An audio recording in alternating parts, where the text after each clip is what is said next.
even though we're off to a slightly cooler start with a 2 to 3 degree drop as you work your way out towards the Lee Islands. The past couple of days, we've seen this combination overnight.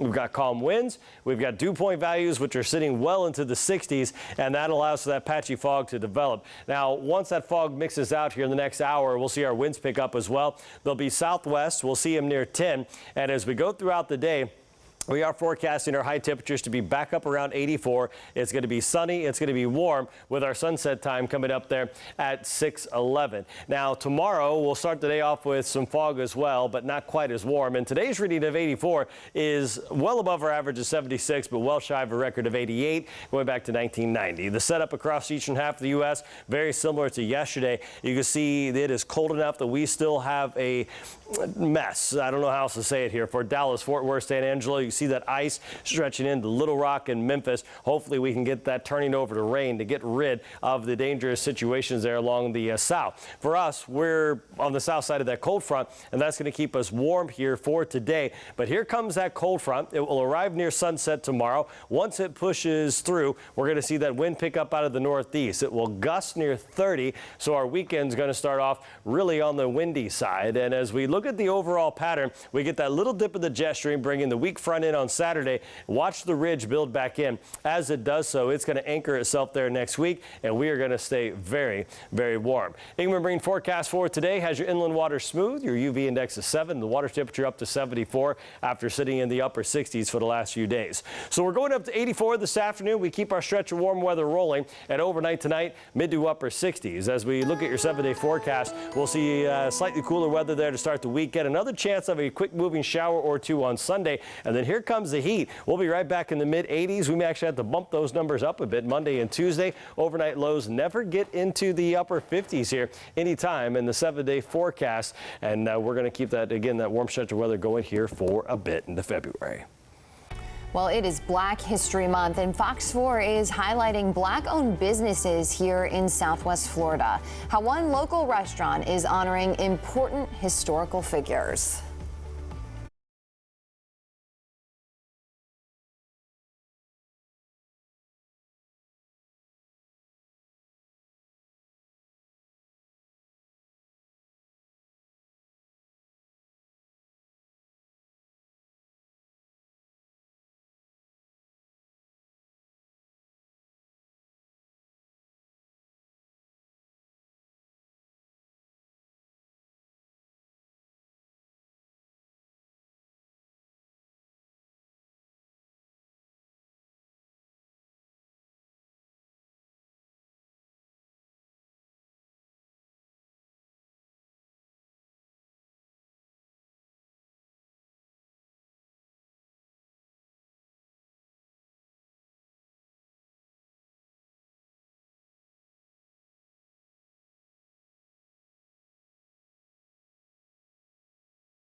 Nothing but blue skies over Fort Myers at 7:53 on this Thursday morning. This is a live look from our camera downtown overlooking the river.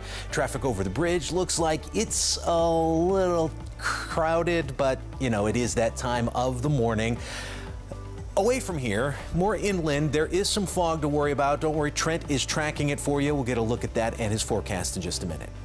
Well, it is Black History Month, and Fox 4 is celebrating right along with you with special coverage highlighting people and places in our area that passionately serve the community. We also want to recognize all the contributions African Americans have made in our country.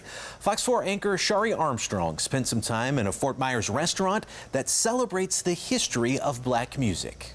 Their contributions to music, timeless. Each legend's picture canvassed on the wall. And if you can't quite think of their names, that's kind of the point. And I wanted to put people on the wall that people ask questions about so people can have conversation. Creating a place where people come to remember, learn, hang out, and most importantly, eat. Honey, can I get those biscuits, please?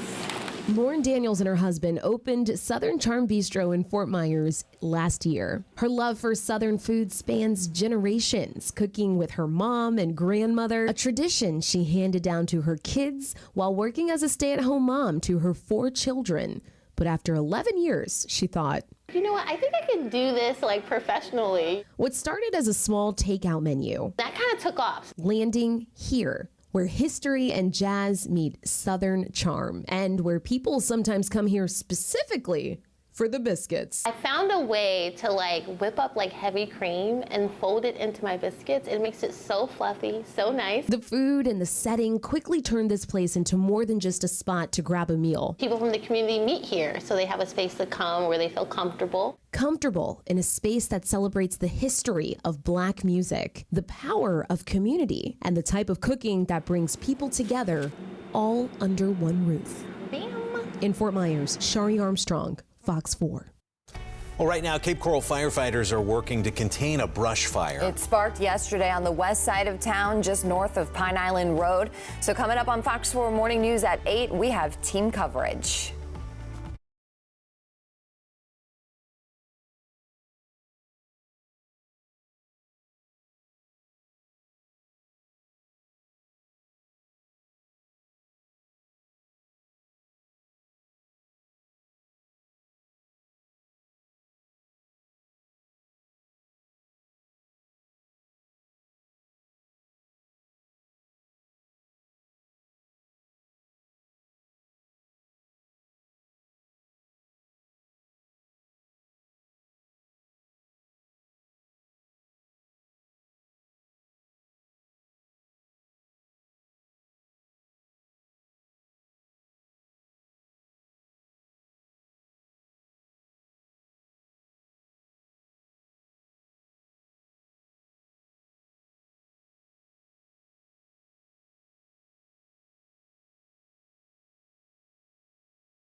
Well, Lee County agencies and the Cape Coral Fire Department are working to control a brush fire that started after a lawnmower struck a barbed wire.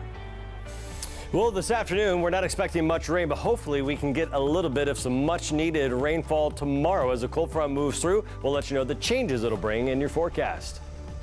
Cancer got so bad, I had to have chemo. I couldn't work through it anymore. And on top of all of that, a former Charlotte County deputy was dealing with this hurricane damage.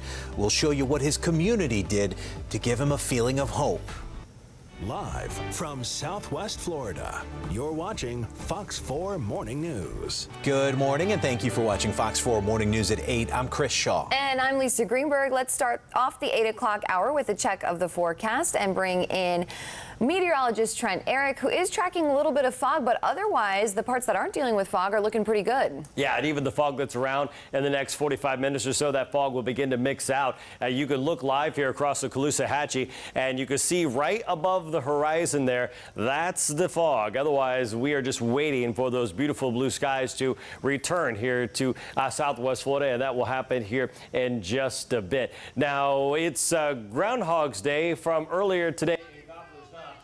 The groundhog there in Pennsylvania, he always celebrates, and they got him out about 7:25 this morning to celebrate the annual tradition of Puxatawny Phil. And this year, at the 137th gathering, he saw his shadow, and he predicted 6 more weeks of winter. For us in Southwest Florida, does that mean we get to keep the beautiful dry conditions going a little longer? We hope so. And if we look at our readings right now, we've got temperatures in the mid to upper 60s, and that is well above our average of 55. Our winds are calm, and later today, we're not expecting much rain at all. Matter of fact, this morning, all the rain is in the Florida Keys as we remain dry. Our forecast calls for those clouds to get a little kick inland later on the southwesterly breeze, and we'll see those temperatures up in the 80s. 84 is our high, as we will be shy of a record of 88 on this date. Let's get you a check of traffic this morning. We'll take a live look here at Alligator Alley, where we have some fog and at one point a travel advisory. But you can see that fog is up a little bit into the tops of the trees and the camera, so hopefully traffic moving smooth there. A lot of accidents popping up. Let's get you a look at some of the hot spots this morning, where we had a crash on Lee Boulevard that led to some backups, and you can see Colonial and State Road 82 showing some delays. The accident on Alabama Road has cleared in the last 15 minutes, and still some slowdowns on Immokalee Road and also near Vanderbilt Beach Road, as we have had an accident there at Collier Boulevard. Now, coming up in a few minutes, we'll walk you through that weekend forecast and talk more about that chance of rain. New this morning, a Fort Myers Police Department employee has been charged with domestic violence. Cape Coral Police arrested him on Sunday, and this morning, Fort Myers Police have confirmed to Fox 4 that the man arrested is still employed by the department. This is, of course, a developing story we will be following all throughout the morning. Fort Myers Police do say they will release more information today. We also have some new information for you right now about a school bus crash in Lehigh Acres. It happened around 6:45 this morning on Alabama Road, just south of Paddock Street. The Lee County School District says 4 students were on the bus when this crash happened, but none of them were injured. The district did tell us that the driver had a cut that required some medical attention. The district says there were 2 people in the other vehicle, and 1 had to be taken to the hospital, but should be okay. Well, right now, Cape Coral firefighters are working to contain a brush fire. It's on the west side of town, just north of Pine Island Road, here near the stretch of road where El Dorado Boulevard turns into Cetus Parkway. The Florida Forest Service says it's burned about 10 acres. Firefighters have been in that area all night. They say sparks from a lawnmower hit a piece of barbed wire, and that's what sparked this fire. Fox 4's John Barron is live near where the fire is to see how firefighters are doing in containing it. John? Yeah, so last check with the Cape Coral Fire Department, we learned that there's about 70% containment. And actually, take a look behind me. You can see that that fog is starting to clear up a little bit more from what we showed you about an hour ago. And some of that smoke as well, but still down in the distance. You see these crews still hard at work. And like you said, we're just north of Pine Island Road here. And that fire actually broke out near an LCEC substation. And we have Cape Coral Fire Department as well as some of those units from Lee County. And according to the battalion chief, the most difficult part of this fire was actually just getting to it. He says that downed trees and hurricane debris made it hard for them to actually access this fire. And That's why the agencies from Lee County were actually called out to help. Now, the crews are fighting this fire on the intersection between El Dorado Boulevard and Cetus Parkway, like you just said. And the battalion chief also wants to remind everyone that because the conditions are dry, we need to take extra precautions. He wants to make sure that everybody has a 30-foot barrier around their home to make sure it's protected in case this fire does break out. Now, he says to use extra caution when we're using things like fire pits and grills, also riding ATVs, and even when we're starting a parked car on the grass. These are all things that we need to make sure that we're taking extra precautions and extra steps to make sure that we're keeping everybody safe. Now, we'll continue to update you throughout the morning as we continue to learn more about the containment as well as how crews are doing out here this morning. We'll continue to update you on air and online at fox4now.com. For now, live here in Cape Coral, John Barron, Fox 4. And of course, we have team coverage of this fire that's burning in Cape Coral this morning. Yeah, so let's bring in Fox 4 certified meteorologist Trent Eric to talk about the weather conditions, how they may impact the fire. Trent, I know it's been dry outside, but it is humid this morning. We're seeing that fog. So what's going on with fire conditions? Believe it or not, that humidity and fog actually helps the fire danger index. So the forecast here couldn't get much better for Collier, Lee, Charlotte, and Sarasota County. It's been low for the last couple of days and continues that way for your Thursday. Glades, Hendry, and DeSoto are at moderate. And as far as the winds today, they're not going to be very high. We're looking at 5 to 10 later on this afternoon. And we talk about that rainfall deficit. We're behind about 2 inches for the season, starting December 1st to now in Fort Myers, and over an inch year to date in both locations. And while we're not seeing any rainfall here early, we won't this afternoon, but there are 2 shots here in the 7-day forecast. And coming up in a few minutes, we'll let you know about those and the timing and walk you through what we expect behind each of those situations. Sounds good. We will see you soon, Trent. Well, Cape Coral will get a new city manager later this year. City Council voted not to renew Robert Hernandez's contract. That happened during a vote yesterday. The city had to give 6 months' notice or his contract would have renewed automatically later this month. Hernandez was hired as city manager back in 2020, and his contract will expire now in August. The Cape Coral Waterway Advisory Board will get new leadership today during its meeting. One of the first items on the agenda is appointing a temporary chairperson of the board.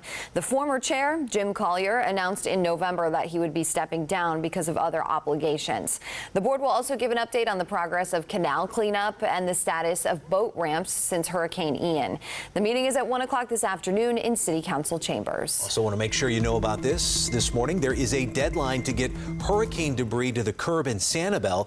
The city set February 20th as the date. All that debris has to be out front so crews can come by and pick it up.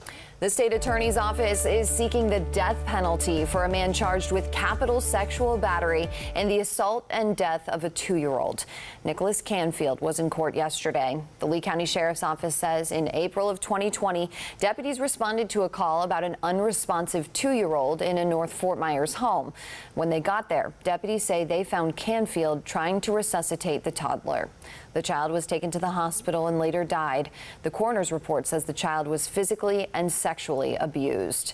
Now, another Lee County man charged in the death of a child was also in court.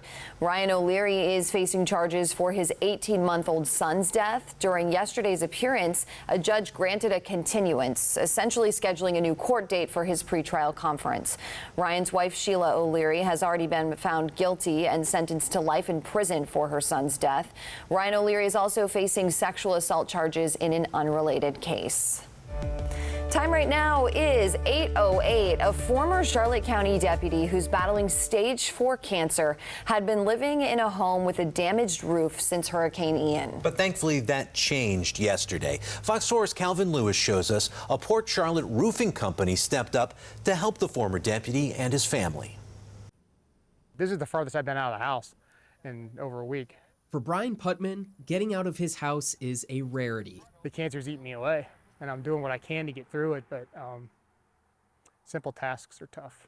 Brian has stage 4 brain and bone cancer. His condition forced him to retire early from his position with the Charlotte County Sheriff's Office, where he was on the force for 22 years. Cancer got so bad, I had to have chemo. I couldn't work through it anymore. The radiation I was good with, but chemo was just unreal. To make matters worse, the roof on his home was damaged from Hurricane Ian. People were like, yeah, we can do this, we can do that, but then it comes to financing. My finances took a hit because after I retired, I didn't realize you had to go 6 months without a paycheck. That was until one local roofing company heard Brian's story. My partner, Derek, and I were both just like, we have to do something. There has to be something we can do. So Vogel Roofing connected with Brian. We got to learn more about his story, and you know, everyone on the team has been affected by, you know, his situation somehow personally. So we really felt compelled to help him. They've started a GoFundMe to help cover the costs of his roof replacement, as well as connecting with suppliers for donations, giving Brian some peace of mind. I mean, I hate to say it like this, but if something, the worst were to happen, at least this is the one thing I wouldn't have to worry about, leaving a burden of trying to get this done. You know? It's also changing his mindset, something he thinks everyone can learn. Don't be defined by the limitations you get put on you. Make the most you can out of them. And I think even with cancer, you have to move forward. The minute you stop and you grovel, that's when your life ends. Cancer won't define you, and it won't define me. In Port Charlotte, Calvin Lewis, Fox 4. Well, right now the radar is sweeping around quiet in southwest Florida, but that won't be the case as early as tomorrow evening. And the reason is this storm system moving across the central part of the U.S. We'll update you with this and the ice that continues to fall in Texas and Arkansas coming up after the break. A 2-pack is $74, and I have insurance, so that's a very high copay. You may have seen this in your house. Drug prices are going up this year, but a Florida pharmacist tells us price is not the only thing that's stopping some people from getting their meds. Half of our country doesn't get enough vitamin D. Coming up in today's Your Healthy Family, how this can impact your health and what you can do to up your vitamin D intake. I totaled my truck. It was a really gnarly accident. I called Fair and Fair first, and then from there it went very fast. My legal team, they were like bulldogs. They just didn't take no for an answer. It just made me feel like I was really dealing with professionals.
.814 is the time. Let's get a look at some of the top stories we're tracking for you. Ukraine's defense minister warned that Russia plans a renewed offensive around the one-year anniversary of its invasion of Ukraine, and that would be February 24th.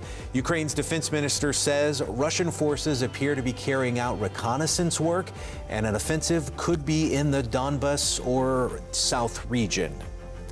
Today, Israeli aircraft, carried out an airstrike on a facility the military says Hamas used to make rockets.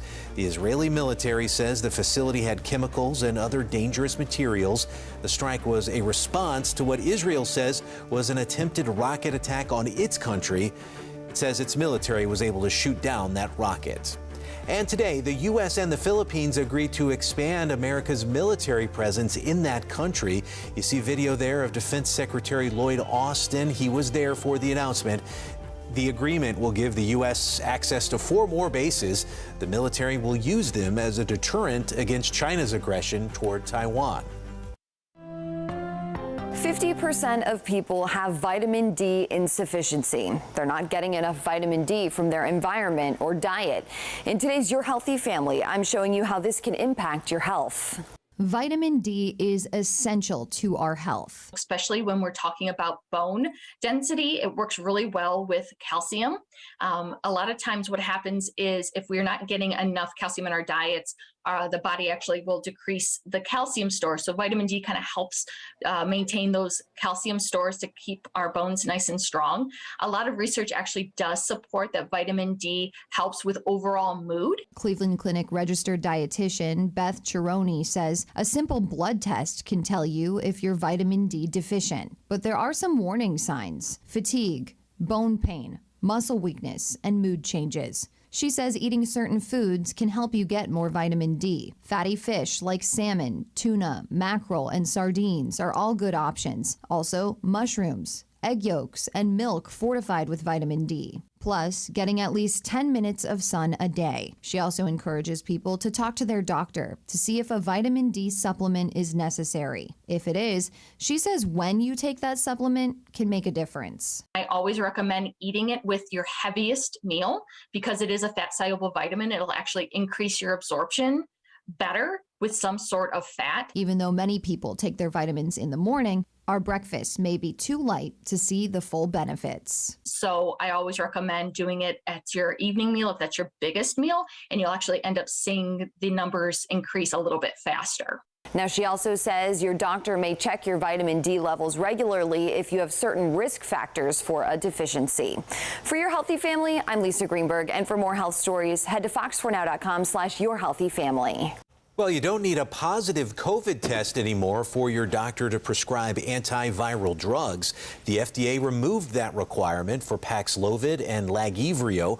Both drugs are approved to treat COVID-19 under emergency use authorizations.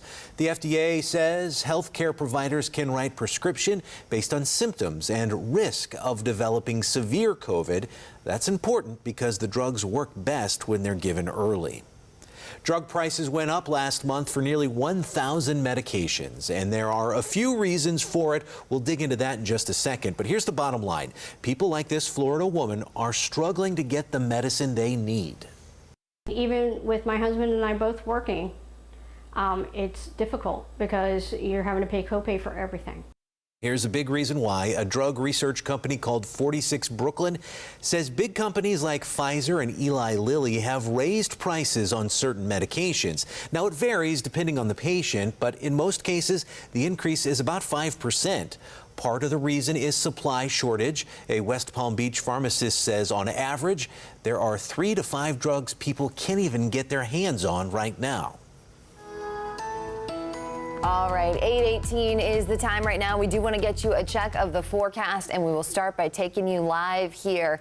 This is a look from our camera at the Tarpon Lodge. We're seeing blue skies here and maybe a little bit of smoke from that fire that's burning in Cape Coral right now there on the horizon. Trent, at least, though, it's clear and quiet, although I do know that it would probably be helpful to those firefighters if they got a little bit of rain. Yeah, tomorrow night will be our first shot, and then again on Sunday. That's it, and it's not going to be a lot. We're talking 20 to 30%. As you look at the visibility this morning, it has improved tremendously, even in the last 20 minutes since the top of the 8 o'clock hour. So a little patchy fog there for Placido, Rotunda, and Inglewood, where visibility is down to 2. But look at the numbers out towards the lake, anywhere from a mile to a mile and a half just 20 minutes ago. Now we're looking at 7 to 8 as that fog is mixing out. By 9 o'clock, it'll all be gone.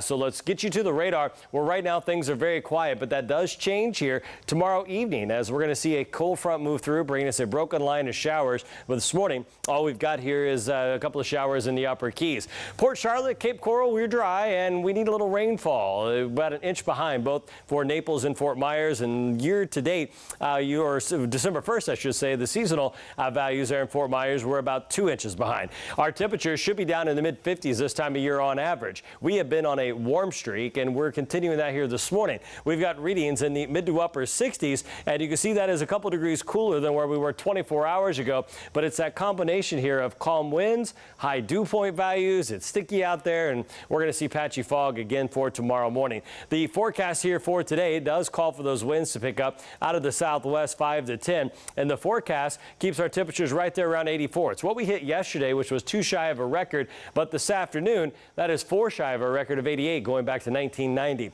The cold air still is on the north side of this old frontal system, which is slowly slowly moving off into the southeast. And behind this, that jet stream is pulling in a lot of moisture, and there is a lot of ice still falling for Dallas-Fort Worth, also Little Rock and Memphis, and it is causing just a travel nightmare there along Interstate 30 and Interstate 40 in the south. As far as us, we're on the south side of that boundary, and for one more day, we're going to stay very warm. Matter of fact, tomorrow we'll be back in the low 80s as the cloud cover increases and that broken line of showers arrives near our evening commute. It won't get a clean push through, but boy, those winds are going to turn out of the northeast there on Saturday. We're going to be cloudy and windy with wind gusts up to 30 miles per hour. And then once we get that little dip in the jet stream, watch how fast this ridge builds back in. And that means we are going to warm up in a hurry for next week. Here's how it all plays out in the 7-day forecast. We're going to see the coolest day there on Saturday with a high of 77. We'll quickly get back in the low to mid 80s. You can see that quick chance of showers there on Sunday. Both Friday and Sunday, it looks to be just a 30% chance of rain. We'll track more here coming up tomorrow. Right now, teachers are not just teachers. They're therapists, they're being parents, and right now they're being shortchanged. But more money is on the way to help with the teacher shortage. Educators say, though, a bump in pay won't solve this problem.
Well, teachers, parents, and students are all invited to help find the next superintendent of the Charlotte County School District. There's a community forum tonight at Murdoch Middle School. The district says it wants input on the qualities and qualifications important to the community for the next superintendent. The forum starts at 6:30 tonight. Well, this morning we have the official framework for the high school AP course on African American studies, and a lot of what Governor Ron DeSantis had a problem with is now gone. Lessons from critical race theory scholars are gone. So are subjects like Black queer studies, Black Lives Matter, and reparations. Those are now listed as optional research projects. So let's talk about what happens next. The state education department will look at the updated course and decide if it still needs to be banned. At the same time, some state lawmakers are criticizing Governor DeSantis over what they say is a whitewashing of Black history. This is a power struggle that is happening in America, and this power struggle that we are seeing is because of that shift that we're seeing in America. Black America's story is uncomfortable. And civil rights attorney Ben Crump warned last week that he would file a federal lawsuit if the course doesn't make it to Florida classrooms. The College Board that created the course says DeSantis did not pressure them to make these changes. They say the board got input from experts and relied on AP principles and practices to make this decision. And we're getting more reaction this morning to a different education change the governor is pushing. This one would prevent state universities from spending money on diversity, equity, and inclusion initiatives. It would also give politically appointed college presidents more control over who teaches, and that worries Richard Riles with the Palm Beach County Black Caucus.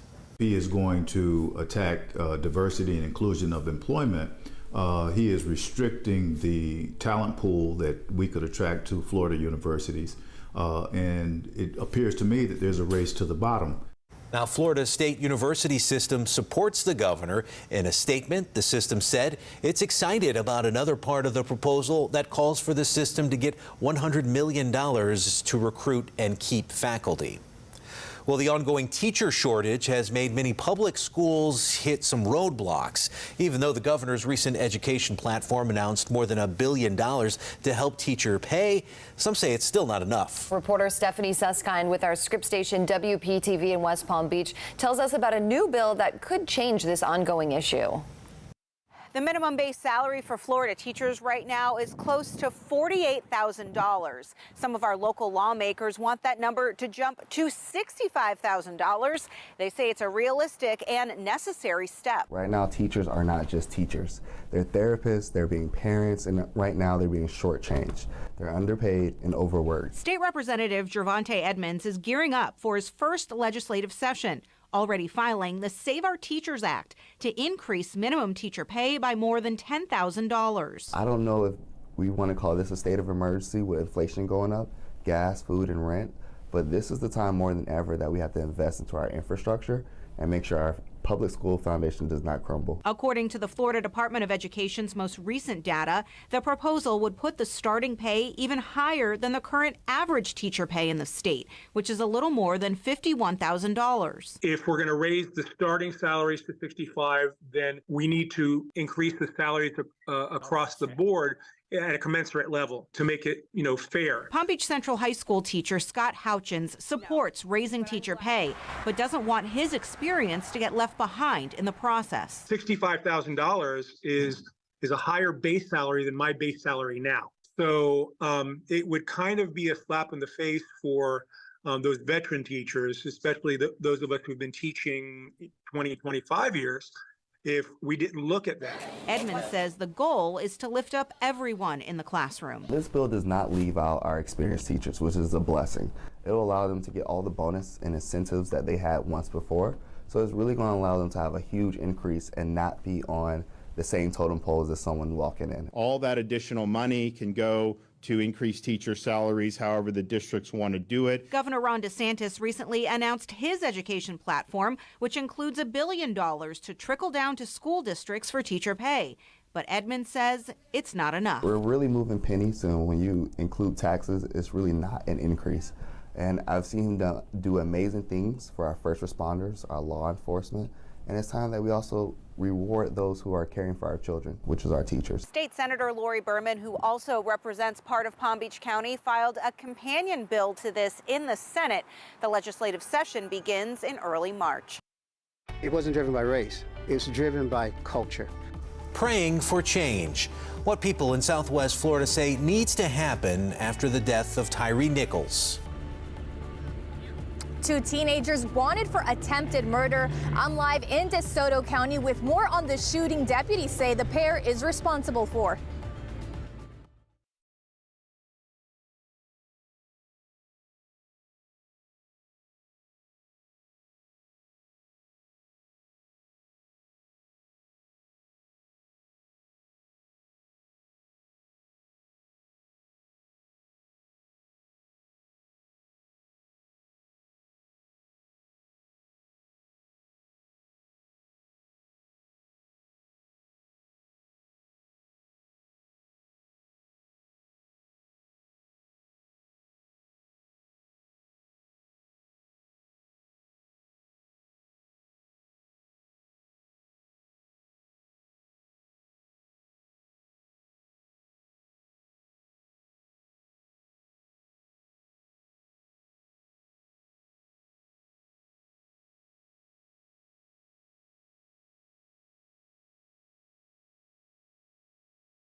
Live from Southwest Florida, you're watching Fox 4 Morning News. Good morning, everybody. 8:33 is the time. Thanks for watching Fox 4 Morning News. I'm Chris Shaw. And I'm Lisa Greenberg. Let's take you live outside right now. You are looking at our camera at the Bayfront Inn in Naples, where we are seeing clear skies. That water looks nice, that boat going right through it. Let's bring in Trent, though, because I know we really could use some rain. We're tracking a fire in Cape Coral. But right now, things are looking clear. They are. And, you know, we promised you here between 8 and 9 o'clock that most of the fog would begin to mix out. And indeed, those numbers already improving. As we get you a check here right along the Peace River, we still got visibility of 3.5 to 3.25 miles. But what a difference out towards Lake Okeechobee. That's where we saw some of the densest fog this morning with values between 3/4 and a mile. But as we go throughout the day, just like the last couple, we're going to start to turn the heat up. Our temperatures already this morning way above our average of 55, sitting in the mid to upper 60s, and you can see the calm winds. It's that recipe for fog. We have humidity in place and calm winds. We'll do it again tomorrow. As far as the rain, just a couple of showers on and off there over the Florida Straits and in the upper Keys. Otherwise, we're going to remain dry. As we look at our forecast for this afternoon, here comes that southwesterly flow, kicking a few clouds inland. No rainmakers today. That won't be here until tomorrow. And as we look hour by hour, quickly we'll be in the low to mid 80s. We are forecasting a high temperature later on this afternoon of 84. Let's get you a track of traffic this morning, and you can see along I-75. This is out on Alligator Alley, mile marker 84. Things moving rather smoothly, as we did have a travel advisory earlier this morning due to the fog, but you can see that is not an issue there at all. As far as some of our typical hot spots, I-75, Colonial, MLK, we're actually looking pretty good in those spots, but a few crashes popping up here to our south. You can see a little delay there near Colonial and I-75. No crashes. You have to go down here near Vanderbilt Beach, where we get a crash on the northbound lanes of 41 near Pelican Bay Boulevard, and you can see some slight delays there along the coast. So if you're heading up 41 from North Naples, just know you may see a little bit of delay. Other than that, we'll have a look at your main forecast coming up here in a few minutes as we look ahead towards the weekend. All right, at 8:35, we've got some breaking news and new information about the arrest of a Fort Myers police officer on domestic violence charges. An arrest report says Stevens Zuniga was arrested by Cape Coral police at around 1 o'clock Sunday morning. Now, Fort Myers police tell Fox 4 Zuniga is still employed by the police department. Cape Coral police say officers were called to a home about a disturbance involving weapons. Once they were there, the police department says officers interviewed 2 women. One told police Zuniga pushed her to the ground and she hit her head. Another woman says Zuniga pushed her twice against a glass door. Now, Cape Coral police say they found Zuniga on his knees at the edge of the driveway. They arrested him. Officers also removed weapons from this home. This is a developing story, and once we get more information throughout the morning, we will pass it along to you. Now, the Lee County Sheriff's Office is asking for help finding this missing teen. This is 15-year-old Malachi Zion Dawson. Now, he was last seen yesterday at Cypress Lake High School wearing a colorful jacket and a book bag. Dawson has, as you see here, curly brown hair, brown eyes. If you've seen him, contact the sheriff's office. Well, happening right now, the search is on for 2 teenagers who are wanted for attempted murder in DeSoto County. The sheriff's office says they're behind a shooting that sent someone to the hospital. Fox 4's Alexandra Ronhell is live at the sheriff's office in Arcadia with the very latest on this case. The sheriff's office says the shooting happened not far from here when they responded to the call on Sunday to Southeast Hillsborough Avenue. Deputies say when they arrived, they found one person who had been shot through the back and the spine, and now 2 arrest warrants are now out for the pair of teenagers. Fox 4 is sharing their photos with you based on the severity of the crime and safety concerns. Detectives say 13-year-old Giovanni Luna and 19-year-old Carlos Manuel Lopez are responsible for that shooting. But as of right now, they are still fugitives. The sheriff's office says at this time, Lopez and Luna are considered armed and dangerous. As for the victim, that person is still in the hospital. Now, anyone with leads to an arrest are encouraged to contact detectives and police. For now, reporting live in DeSoto County, Alexandra Ronhell, Fox 4. Alexandra, thank you. Well, DeSoto County deputies say they arrested this man in Arcadia for kidnapping an 8-year-old boy. It happened here at the Peace River campground last Friday night. The boy's family told deputies 26-year-old Robert Barrera followed their son to the riverbank as the boy was searching for his younger sister. The boy told investigators the man took his flashlight, grabbed him by the arm, and started pulling him toward the Peace River. The boy said his father eventually intervened. His father told deputies Barrera also tried to come back around the family. Well, it's being called the most extensive federal report on guns and crime in more than 20 years. The Bureau of Alcohol, Tobacco, Firearms, and Explosives has revealed what could be causing a growing number of legally purchased guns to be more quickly recovered from crime scenes. Ted Lindner is digging deeper into the report.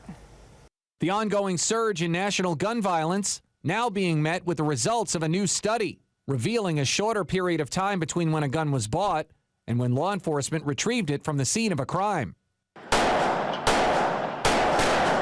The report from the Bureau of Alcohol, Tobacco, Firearms, and Explosives, also referred to as the ATF, reveals 54% of guns recovered at crime scenes back in 2021 were bought within 3 years of the shootings. Officials estimate the spike could be caused by illegal gun trafficking or the legal purchase of a gun, which is then illegally sold to someone who can't own one. I was just clutching onto the side of the toilet, getting my feet off the ground, making sure I wasn't visible. Just Tuesday, there was an active shooter at a Target in Omaha, Nebraska. Police say a man entered the store armed with an AR-15 style rifle he legally bought from outdoor retailer Cabela's 4 days before. Officials say the man fired several rounds inside before police arrived and shot the suspect, killing him. No one else was hurt. Meanwhile, the ATF report also found a rapid increase in ghost guns, firearms without serial numbers made by private individuals. Officials were able to track down more than 19,000 ghost guns in 2021, more than double from the year before. There are certain general approaches that could help reduce gun violence: universal background checks, red flag laws, legislation to hold parents and adults accountable for children getting access to guns and then doing something horrible with them. Ted Lindner, Fox News. Well, some Parkland school shooting survivors and families of the victims are starting to talk about the new constitutional carry bill that a state lawmaker proposed. It would allow people to carry a concealed and loaded weapon anywhere without a permit, without training, or a government license. Manuel Oliver, who lost his son in the Parkland shooting and is also a gun control advocate, says the bill is an insult to Parkland families. Everything is happening 2 weeks before the 5th anniversary of the Parkland shooting, when my son received 4 shots from an AR-15, legally purchased, with a background check behind the shooter. So I think that's a slap in my face. Republicans hold supermajorities in both the state House and Senate, so the bill is expected to pass. Tyree Nichols has been laid to rest. He died 3 days after he was beaten by police during a traffic stop, and people in Fort Myers gathered together last night to celebrate his life and mourn his death. Our Shari Armstrong shares the lessons they say still need to be learned. Funeral for Tyree Nichols was not just a time to mourn and remember, but it also was a time for so many to push for what they believe is a change that needs to happen. Songs of faith and overcoming. A mom and other loved ones passionately sharing and remembering the life of Tyree Nichols, a 29-year-old son and father who loved skateboarding and photography. The service, dubbed a celebration of life by some, carried a strong message. We have to fight for justice. A push echoed by leaders like Reverend Al Sharpton. But we won't stop until we hold you accountable. And by Vice President Kamala Harris, who used what happened to Nichols to justify stricter rules for law enforcement. We demand that Congress pass the George Floyd Justice and Policing Act. Joe Biden will sign it. George Floyd's death led to protests and conversations across the country. And at today's service, his family members and loved ones of others who've become the faces of controversial policing tactics also attending and showing their support. Support seen hundreds of miles away at a prayer vigil in downtown Fort Myers. People in our community, including the city's mayor, Kevin Anderson, sitting silently, reflecting, and sharing a common message. Not all law enforcement are bad. What happened to Tyree Nichols, according to Pastor William Glover of Mount Hermon Church, highlights another issue. It wasn't driven by race. It was driven by culture. And that, he hopes, leads to deeper conversation, a sentiment shared by others who spoke tonight, who say that change needs to happen. Change people gathered in Memphis, people gathered in Fort Myers, and across the country hope and pray could prevent this from happening again. All of God's people said, amen. And organizers of this vigil here in Fort Myers recognized the conversation and changes that have happened within police departments in our area, but they say further conversation still needs to happen. In Fort Myers, Shari Armstrong, Fox 4. Coming up after the break, we got a big storm system still dropping a lot of ice across Texas and Arkansas, and eventually a cold front will move here in Southwest Florida. Changes for the weekend as well. We'll talk about it all coming up after the break. I totaled my truck. It was a really gnarly accident. I called Fair and Fair first, and then from there it went very fast. My legal team, they were like bulldogs. They just didn't take no for an answer. It just made me feel like I was really dealing with professionals.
All right, take a look at this. You're going to see a Ferrari hanging in an elevator shaft. This happened in South Florida yesterday when the elevator malfunctioned at a car dealership. This led to a fuel leak, so fire crews had to come in and cut power to the building. Investigators say no one was injured, but it did take about 4 hours for a towing company to pull the vehicle out. Take a look at this. This is a live look at Dallas. We've been showing you all morning long the beautiful blue skies that we're seeing here in Southwest Florida. It's warm. Here in Dallas, though, it is 32 degrees, and it just looks cold based on looking at this camera. Yeah, as unbelievable as it sounds, 32 degrees is actually an improvement from where they have been in Dallas. They're dealing with a lot of ice right now, almost 400,000 customers without power, icy roads being blamed for 7 deaths across the state.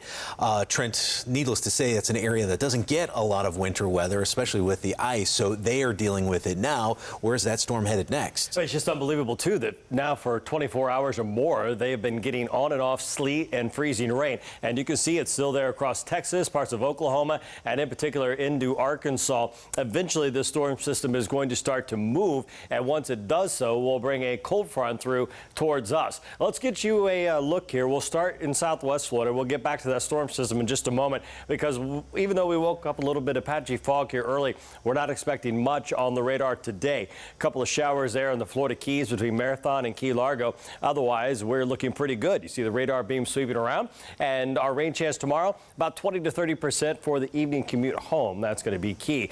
We do need a little rainfall. We're about 2 inches behind from last December, and year to date, both in Fort Myers and Naples, we're a little over an inch behind.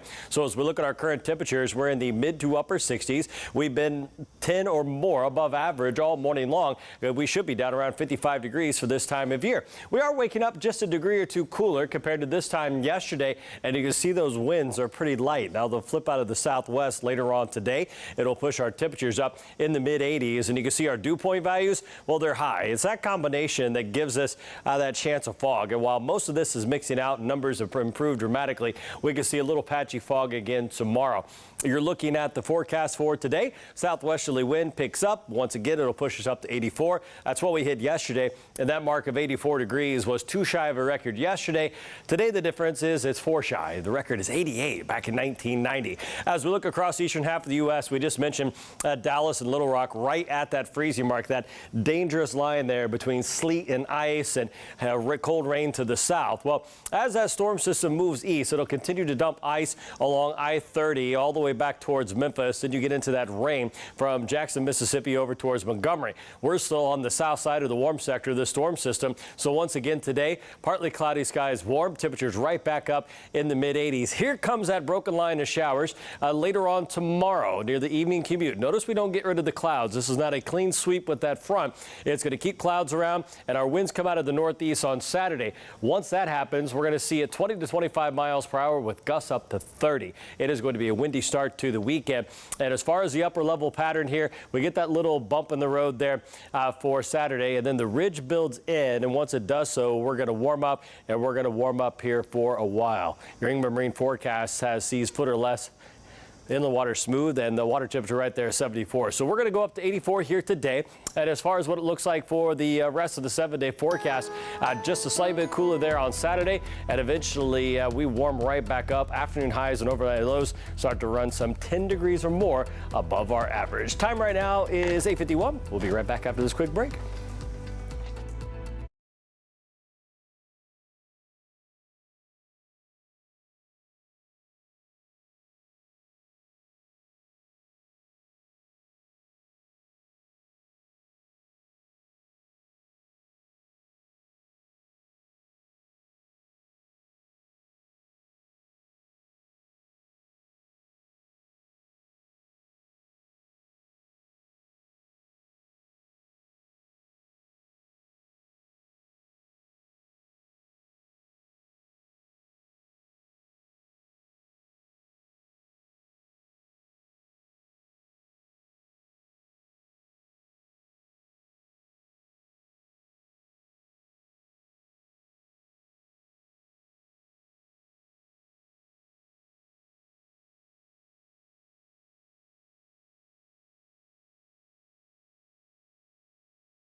Teenager who was missing, we just told you about him. He has been found in Lee County. Take a look at your screen here. The Lee County Sheriff's Office just confirmed that Malachi Zion Dawson was found safe. He had been missing since yesterday, but again, the search has been called off. He has been found. Now, before Tom Brady went to the Tampa Bay Buccaneers, the team hadn't been to the playoffs for a long time, for a decade. Now we'll see if they can make the moves to stay contenders now that he's gone. Reporter Eric Waxler from our script station WFTS in Tampa spoke with former NFL defensive tackle Booger McFarland, who now is with ESPN, about what comes next for the Bucs. This team will have talent. There are really good players on their contract. I also think there are some really good players that are going to have to make some tough decisions. ESPN's Booger McFarland, who won a Super Bowl with the Buccaneers, says his old team is in a difficult position when it comes to the salary cap. They might have to cut some veterans and restructure contracts. That could have an impact when it comes to bringing in another quarterback to replace Tom Brady. Finances will drive this decision because ownership ultimately has to pay the money regardless of where you go. A guy like Derek Carr, I think he's going to be cut in Las Vegas.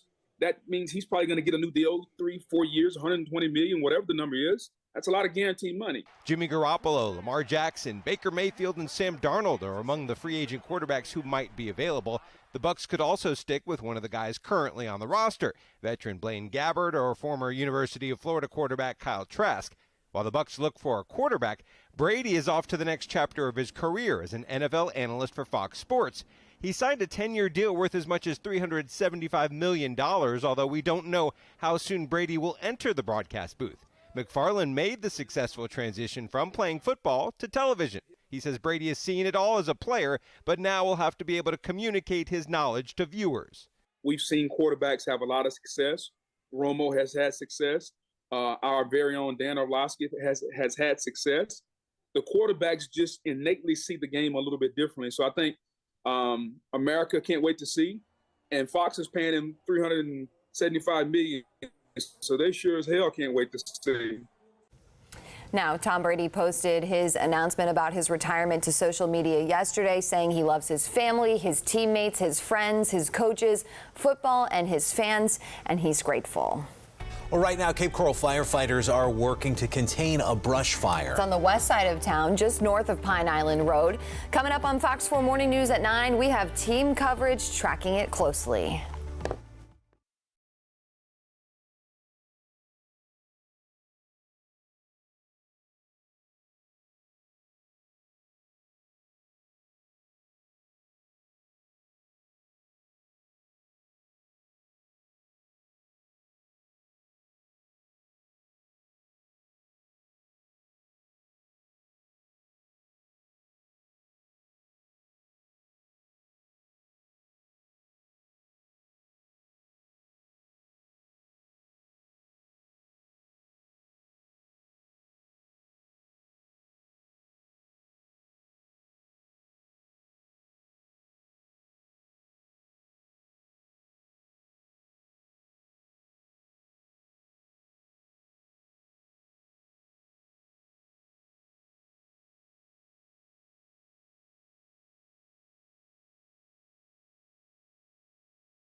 New this morning, a Fort Myers police officer has been arrested on domestic violence charges. And Lee County agencies and the Cape Coral Fire Department are working hard to control a brush fire that broke out yesterday after a lawnmower struck a barbed wire. What we've recognized now, even before Ian, was the need for a fallback place for the fire department. What the Cape Coral Fire Department plans to do now that it says will make the community safer. And almost $7 billion could be used to improve Florida's roads. Which Southwest Florida highways could be impacted? Live from Southwest Florida, you're watching Fox 4 Morning News. Good morning, everybody. Thank you for watching Fox 4 Morning News at 9. I'm Chris Shaw. And I'm Lisa Greenberg. We do have some breaking news and some new information about the arrest of a Fort Myers police officer on domestic violence charges. Now, the arrest report says Steven Zuniga was arrested by Cape Coral Police around 1 o'clock Sunday morning. Fort Myers police tell Fox 4 Zuniga is still employed by the department and has been put on administrative leave with pay per department policy. Cape Coral Police say officers were called to a home about a disturbance involving weapons. Now, once there, officers interviewed 2 different women. One told police that Zuniga pushed her to the ground and she hit her head. Another woman told officers that Zuniga pushed her twice against a glass door. Cape Coral Police say they found Zuniga on his knees at the edge of the driveway and arrested him. Officers also say they removed weapons from the home. Now, this morning, Fort Myers Police did release a statement. They say FMPD is committed to holding its officers to the highest standard. We will conduct a fair and thorough internal investigation once the Cape Coral Police Department's investigation is complete. This is, of course, a developing story. We will continue to bring you new information as we get it throughout the morning here on Fox 4 Morning News. At 9:02, let's bring in Fox 4 certified meteorologist Trent Eric to talk about that warm weather that's coming our way. I guess maybe it's already here. Yeah, it's warm. And humid. In the last couple of mornings, we've been starting off with patchy fog. Just like that at 9 o'clock every day, it's gone. And look at this, 9s and 10s across the board as we no longer have to worry about that fog. You can see the readings up in the 70s now. 73 in Page Field. That's only 3 off our average high, and we're only at 9 o'clock. We're going to go back in the mid-80s here today as we're on the warm sector of a storm system. And overnight tonight with calm winds and high humidity, we'll see fog for that Friday morning commute. One thing we have this morning is just a couple of showers down in the Florida Keys. And as we move up and down our coastline, not a drop in sight. We're not expecting any type of rainfall today. We'll see a few fair weather clouds get a kick inland later on this afternoon. So as you're planning your day, just know that it's going to be another warm one. Lots of sunshine with a high temperature of 84. I want to get you a check of traffic here this morning, where right now we're looking at mile marker 84. This is out over Alligator Alley.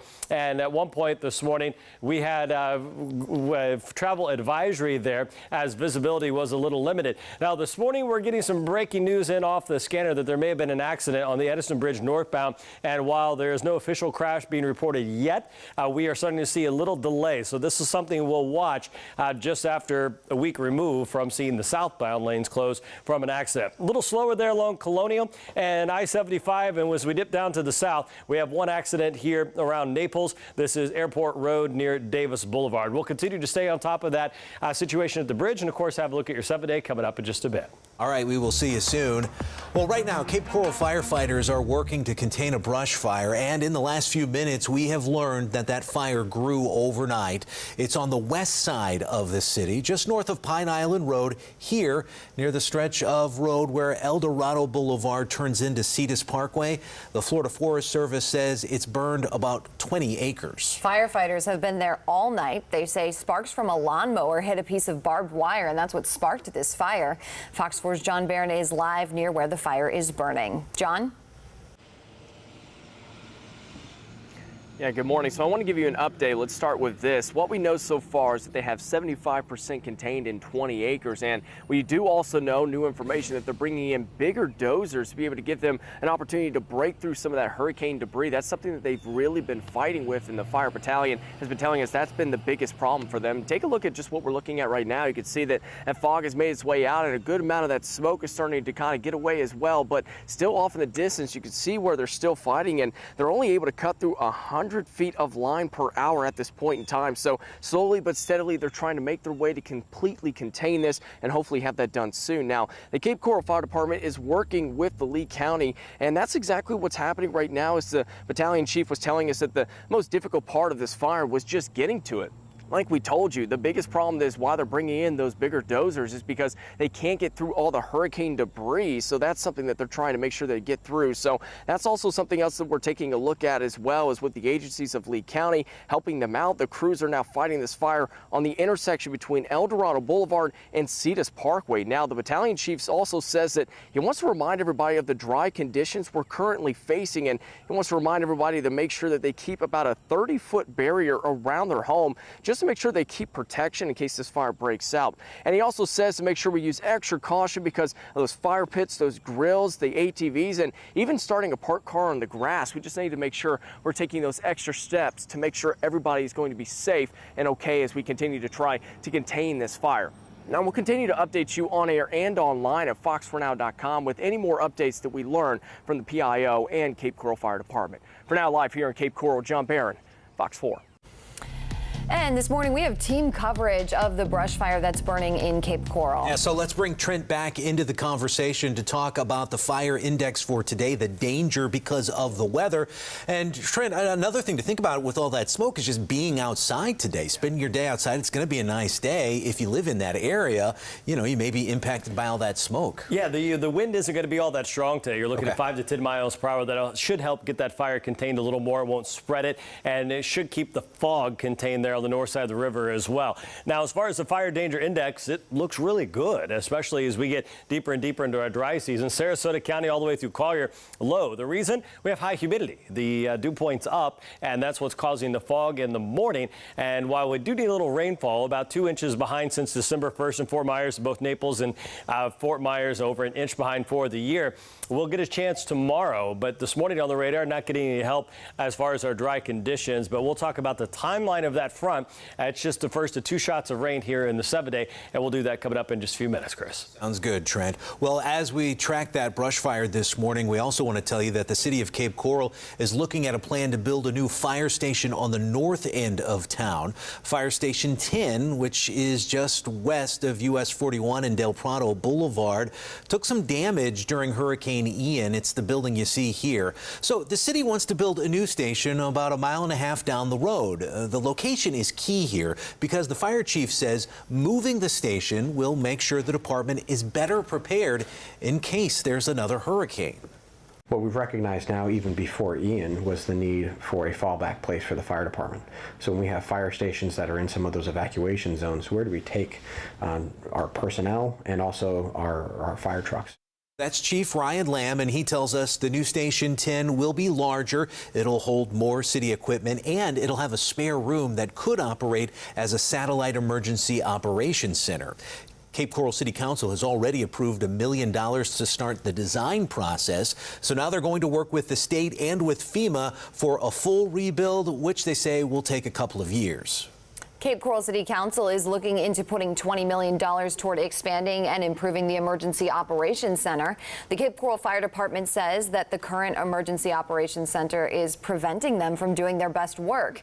Now, the fire chief that you just heard from, Ryan Lamb, says a new center would create more space. It's something that was an issue during Hurricane Ian. First responders had to be relocated because there just wasn't enough space there during the storm. That brings with it some difficulties because you're hard with communications. We lost communications. We lost internet at certain points in times. So that makes it difficult, but essentially we're at capacity. Now, Chief Lamb says being able to house more first responders would create more efficient and effective responses for families in a crisis. At 9:09 this morning, the Lee County Sheriff's Office is investigating human remains that were found in Bonita Springs. Deputies say someone found the remains here behind the Goodwill on Bonita Beach Road. This was Tuesday night. We are working to get you some more information about the investigation. As soon as we have new details, we'll let you know. A Cape Coral man is facing several aggravated animal cruelty charges. Police say they found 3 dogs overheated in covered kennels in the back of his truck. Take a look here. Cape Coral police gave us these pictures of the kennels they say they found in that truck. Now, this is the truck of 34-year-old Anthony Tatum. They say that this happened during a traffic stop last night. Officers say those kennels were surrounded by plywood. They were wrapped in tarp with poor ventilation. They say those dogs were panting. They had bloody mouths from trying to escape. Tatum is now facing several charges, including resisting arrest and 3 counts of aggravated animal cruelty. Well, here is a sign of recovery after Ian. Starting Monday, people who live in Sanibel will be able to get their mail again on the island for the first time since the storm. A temporary mail office will open in the Sanibel post office parking lot here on Tarpon Bay Road. It'll be open Monday through Friday from 9 to 5 and then on Saturdays from 10 until noon. So this means people who live on the island will no longer have to drive to Fort Myers to get their mail. This morning, there's a deadline to get hurricane debris to the curb in Sanibel. The city set February 20th as the date that all the debris has to be out front so crews can come pick it up. Well, this morning we've been talking about a need for rainfall, and we'll get a shot here tomorrow with the first of 2 chances coming up in the 7-day forecast. We'll have everything you need to know as we get closer and closer to the weekend. We'll talk after the break. Trent, listen to this story. Federal investigators say a healthcare company sold patient information to Facebook and Google. This morning, we'll look at what the feds say those websites did with the information.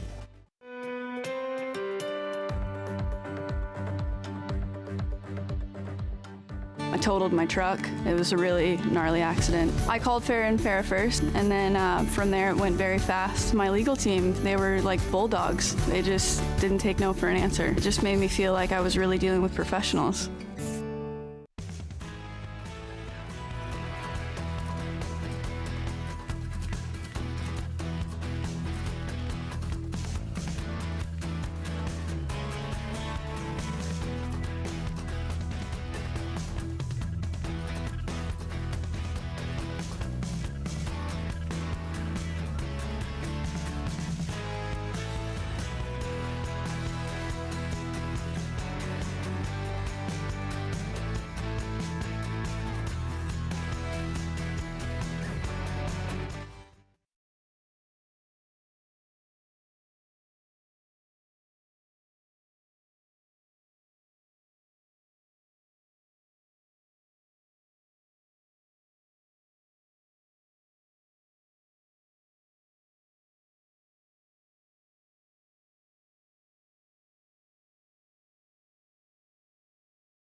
It's 9:15. Here's a look at the top stories we're tracking for you. Ukraine's defense minister warned that Russia plans a renewed offensive around the 1-year anniversary of its invasion of Ukraine. That would be February 24th. Ukraine's defense minister says Russian forces appear to be carrying out reconnaissance work, and an offensive could be in the Donbas region or in the south. Today, Israeli aircraft carried out an airstrike on a facility that the military says Hamas used to make rockets. The Israeli military says the facility had chemicals and other dangerous materials. The strike was a response to what Israel says was an attempted rocket attack on its country. It says its military was able to shoot down that rocket. And today, the U.S. and the Philippines agreed to expand America's military presence in that country. What you see here is Defense Secretary Lloyd Austin making that announcement. This agreement will give the U.S. access to 4 more bases. The military will use them as a deterrent against China's aggression toward Taiwan. Well, the Federal Trade Commission is accusing GoodRx of sharing customer-sensitive information with advertisers. The complaint says GoodRx allowed services like Google and Facebook to get health information about consumers and use it to target ads on Facebook. Some of the information shared includes personal health conditions and prescription medications. GoodRx says it's disputing those claims. President Biden is criticizing Apple and Google's mobile app stores for stifling the competition. The president says a lack of competition leads to exploitation instead of capitalism. According to a report from the Commerce Department, Google and Apple's model hurts consumers and developers by inflating prices and reducing innovation. Both companies disagree and say investments they've made promote competition and innovation. Well, today, Apple is expected to announce a decline in quarterly revenue for the first time in 4 years. The report is expected to show a 5% drop in iPhone sales. Protests in November at Apple's largest iPhone plant in China was the biggest factor in the decline. Analysts expect the company to make a rapid recovery because factories are restarting in China. It also has plans for new plants in India. Right now, we're looking live here from top of our camera, I believe, here at the Fox 4 studios, which is showing the smoke from the fire here in the Cape. You could definitely see that smoke lingering here north of Pine Island Road. We'll continue to track this. We've got John Barron on scene here this morning. Now, as far as our radar, there's nothing going on right now in Southwest Florida, and we're not anticipating much until tomorrow night as a cold front moves through. So as we look from Key Largo down to Marathon, a couple of showers moving through, and while we're dry now, that will change at least twice here in the 7-day, and this is why we're looking so closely at the rain. We're about 2 inches behind since December 1st of last year in Fort Myers, and a little over an inch both in Naples and Fort Myers year to date. And as we head through these first couple of days of February, it has been warm for sure. We're right back up in the 80s, and you can see right now low 70s from the Cape all the way through Naples. These temperatures will continue to climb. These readings of 73 and 74, it's not too far off our average high of 76, and we're just 2 hours removed from sunrise. As far as where we were yesterday, we're within a degree or two. And we're off to another day with calm winds and high humidity. That's a recipe for patchy fog, and we're going to see it again tomorrow before some changes roll through. But happy to report by 9 o'clock, like the last couple days, is like clockwork. All the fog is gone, and you can see how beautiful it is outside. Our winds will pick up today near 10 miles per hour out of the southwest, and you can see the forecast calls for a second straight day of 84. We hit that mark yesterday. It was too shy of a record of 86 degrees, and today, 4 shy. The record on this day set back in 1990, 88 degrees. Now across the U.S., you can see the cold air sitting anywhere from Jackson, Atlanta, northbound, and it is still at the freezing mark for Dallas and Little Rock, and that is what's sparking this ice sleet mess from Dallas-Fort Worth all the way towards Little Rock there along I-30. Even Memphis getting back in on that wintry precipitation. The weather that's impacting them will eventually arrive here as a weak cold front. We can pick it up here on the computer model. For today, we still stay out ahead of it as we'll see that warm southwesterly wind.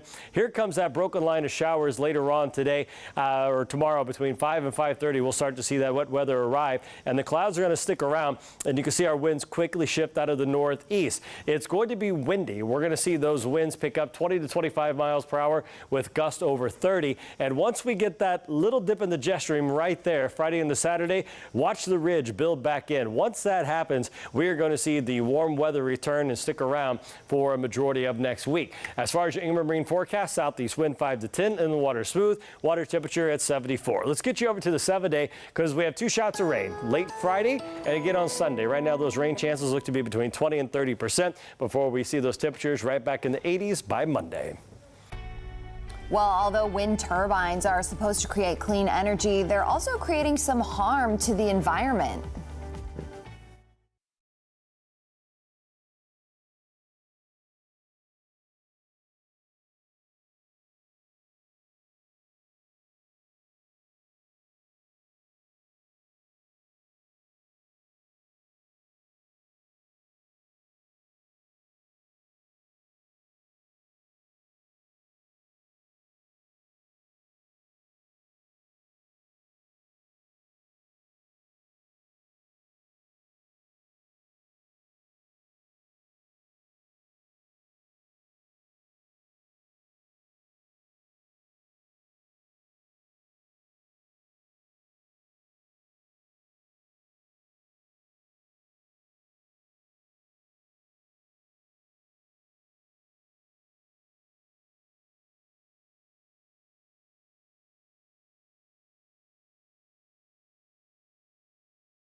9:23 is the time. You're looking live at our camera from the Bayfront Inn in Naples. Blue skies. It's nice and quiet here. Not dealing with any fog this morning in this part of Southwest Florida, which is always nice to see. Trent was tracking some earlier. It seems to have dissipated. So that's good news. And we are not going to be dealing with any rain today. Well, there are more concerns this morning over offshore wind turbines. Environmentalists say those machines are destroying wildlife, they're hurting the fishing industry, and just aren't worth the effort. Fox's Madison Allworth reports from Atlantic City. The growing demand for clean energy has investors looking to the sea. But conservationists say that offshore wind turbines are far from clean and may be doing more harm than good for the environment. In a few years, this part of the Jersey Shore will have hundreds of offshore wind turbines. Right now, there is surveying and mapping being done. And conservationists say the effects are already being seen. On Monday, the 8th dead whale since the beginning of December washed onto the New York-New Jersey shoreline. Conservationists explain the surveying requires low-frequency sounds, making it hard for whales to communicate and potentially damaging their ability to hear. These boats are not stationary. Sometimes they have 2 or 3, basically carpet bombing the ocean floor with sound. NOAA maintains that the deaths have nothing to do with the wind turbines.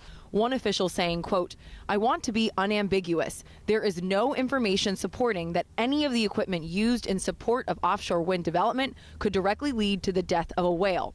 But those opposed say not enough research has been done. That is why some New Jersey mayors are calling for an immediate pause to offshore wind production until more tests can be conducted, saying in a letter to federal and state officials, quote, "We are concerned about the impacts these offshore wind projects may already be having on our environment." Fishermen also sounding the alarm, pointing out these planned wind farms sit in the middle of migration paths for fish like flounder. We need fish to naturally migrate, naturally spawn, and have that whole entire process work. Without that, the reproduction and the viability of fisheries are in jeopardy. And these are not cheap. An 8-megawatt turbine costs roughly $20 million to build and install. But for conservationists, the cost of all of this is the health of our oceans. In Atlantic City, New Jersey, I'm Madison Allworth, Fox News. 2 teenagers wanted for attempted murder. I'm live in DeSoto County with more on the shooting deputies say the pair is responsible for. We have new polling numbers out this morning, and the news is not good for the direction of the country. I'm Doug Luzader in Washington. We'll have more on that coming up.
Live from Southwest Florida, you're watching Fox 4 Morning News. Well, $7 billion could be on the way for Florida roads to help with traffic across our state. The money would go to 20 projects, including one on I-75 from Corkscrew Road to Golden Gate Parkway and the I-75 Pine Ridge Road interchange. One $578 million project would add a lane to a 20-mile portion of I-75 by 2027. Now, Fox 4 talked to drivers about what this could mean for their commute. More lanes. I think with all the traffic and all the people coming here, we definitely need more lanes to accommodate it. 75, if they could widen that too, I mean, that would be absolutely great. Now, another proposed project is making the I-75 Pine Ridge Road interchange wider by 2024. Right now, we're looking live here at mile marker 134, almost 135 there. These are some of our busier sections. Colonial, Daniels, you see Topgolf there off to the left as traffic is moving by pretty smooth this morning. Traffic usually lets up about this time, and happy to report that we don't have much to talk about. At one point, had some slowdowns here on the Edison Bridge. We were hearing a little scanner traffic on a reported accident. Nothing official yet, and happy to see the traffic moving. We saw that view along I-75. Here's Colonial, here's 82, and things looking pretty good. We have one accident report, and that's down near Airport Road. This is around the Naples area near Davis Boulevard. Not much of a slowdown there in that location either. Let's take you live outside right now where we're looking here across the Caloosahatchee from the Luminary Hotel, and what we're seeing is just the gorgeous, gorgeous days that we continue to see here around town. So with the fog all but gone between 8 and 9 o'clock, we're going to focus on our temperatures, and as they climb on up, we'll quickly be in the 80s by lunchtime. We're forecasting a high here today of 84 degrees. While our winds are calm now, they'll be out of the southwest today, 5 to 10, and it is going to be downright windy over the weekend, all due to a cold front, which will eventually bring some changes on the radar. All the showers this morning have been down in the Florida Keys between Marathon and Key West currently, and the upper Keys earlier this morning. As we look at the computer model for today, just a few fair weather clouds. They get a little kick inland later on this afternoon. So as you plan your day, it's going to be sunny and nice. You can see how quickly we get there in the 80s. 84 is above average, but shy of a record of 88 set back in 1990. Like a lot of sun, Trent, thank you. Well, this morning, the search is on for two teenagers who are wanted for attempted murder in DeSoto County. The sheriff's office says they're behind a shooting that sent someone to the hospital. Fox 4's Alexandra Rangel is live at the sheriff's office in Arcadia with the latest on this case. The sheriff's office said the shooting happened not far from here when they responded to the call on Sunday to Southeast Hillsborough Avenue. Deputies say when they arrived, they found one person who had been shot through the back and the spine. Now, there are two arrest warrants for the pair of teenagers. Fox 4 is sharing their photos with you. Based on the severity of the crime and safety concerns, detectives say 13-year-old Giovanni Luna and 19-year-old Carlos Manuel Lopez are responsible for that shooting. But as of right now, they are still fugitives. The sheriff's office says at this time, Lopez and Luna are considered armed and dangerous. As for the victim, that person is still in the hospital. Now, anyone with leads to an arrest is encouraged to contact deputies or the police. For reporting live in DeSoto County, Alexandra Rangel, Fox 4. Thank you, Alexandra. Want to get you an update here this morning. The Lee County Sheriff says a Southwest Florida teen that was reported missing. He was last seen at his school. He is safe this morning. So this is 15-year-old Malachi Zion Dawson. We brought you this story earlier this morning, but again, he has been found safe. More than 300,000 people in Southwest Florida have filed insurance claims from the hurricane. We saw so many of them get help with those claims when we took you to an insurance village last week. But specialists say more people are being paid less than the damage estimates. Fox 4 investigates. Ryan Kruger introduces us to one family fighting for their home. Sink and the stove and the dishwasher. John Durso is giving Fox 4 Investigates a tour of the home he was hoping to live in for the rest of his life. Brand new hot water heater I put in. After a car accident in his 20s, Durso has been confined to a wheelchair for 36 years. This was the closet area to make the bedroom bigger. So this was supposed to be the place for all of you to to spend out your days. The plan was for Durso to live with his sister and his 92-year-old father at this home in Port Charlotte that they bought in 2021. We need this house so my father has my sister. He showed me these pictures of what the house looked like before Hurricane Ian ripped off part of the roof and caused damage inside. Now, it's down to its studs. You can see the wood all rotted out in the mildew because there was water. Look at all the water that came in. Durso tells me all of the estimates that he has received from contractors say it will take around $280,000 to fix all of the damage and bring the home up to code. His insurance wrote him a check for $111,000, less than half of the estimates that he's received. Can you fix this house? Do you think, for what they gave you? Fix this house for $110,000. I've talked to contractors. Last month, Fox 4 Investigates showed you the concern from insurance lawyers like Gina Clausen-Lozier that families would get insurance payouts far less than what they were expecting. We're also seeing initial underpayments, short payments, going out and issuing payment for the undisputed damages, but not necessarily the full extent of the damages or the estimate at this point. Lozier says if that happens, you have three options to fight back. You can appeal to your insurance company, you can file a complaint with state regulators, or you can sue your insurance provider. It's just very frustrating. I haven't slept, I haven't ate, right? And I'm a nervous wreck. Durso tells me he just wants to move into his forever home, but right now, he worries that might never happen. I'm being left high and dry at the moment. I don't know what else to do. State records show nearly 500,000 homeowners insurance claims have been filed in Florida since Hurricane Ian hit.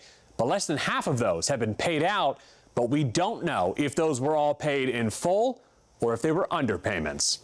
Ryan Kruger, Fox 4 Investigates. The trial for a St. Johns County teenager who was charged with murder will start Monday in St. Augustine.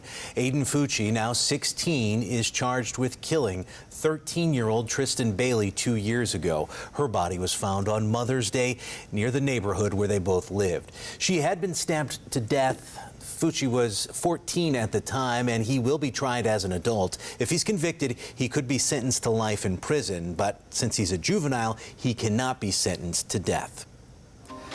Well, family, friends, and civil rights activists from all over the country paid their respects to 29-year-old Tyre Nichols during his funeral in Memphis. Nichols was beaten by 5 Memphis police officers during a traffic stop. They've now been fired and charged with murder. Scripps Justice correspondent Jamal Andrus has this story. As mourners paid their respects to 29-year-old Tyre Nichols, there was a consistent message. Something needs to change. This is a continuous fight that we have to fight for. That's right. We have to fight for justice. Yeah. We cannot continue to let these people brutalize our kids. 2 years after millions took to the streets to protest the deaths of George Floyd, Ahmaud Arbery, Breonna Taylor, Elijah McClain, and others, Black mourners gathered in another church to call for justice and an end to police brutality. I promise you the only thing that's keeping me going is the fact that I really truly believe my son was sent here on an assignment from God. The Memphis Police Department, like many departments across the country, underwent reforms over the past 2 years, implementing a duty to intervene, de-escalation policies, and the use of force continuum. It also hired its first Black woman to serve as police chief in 2021.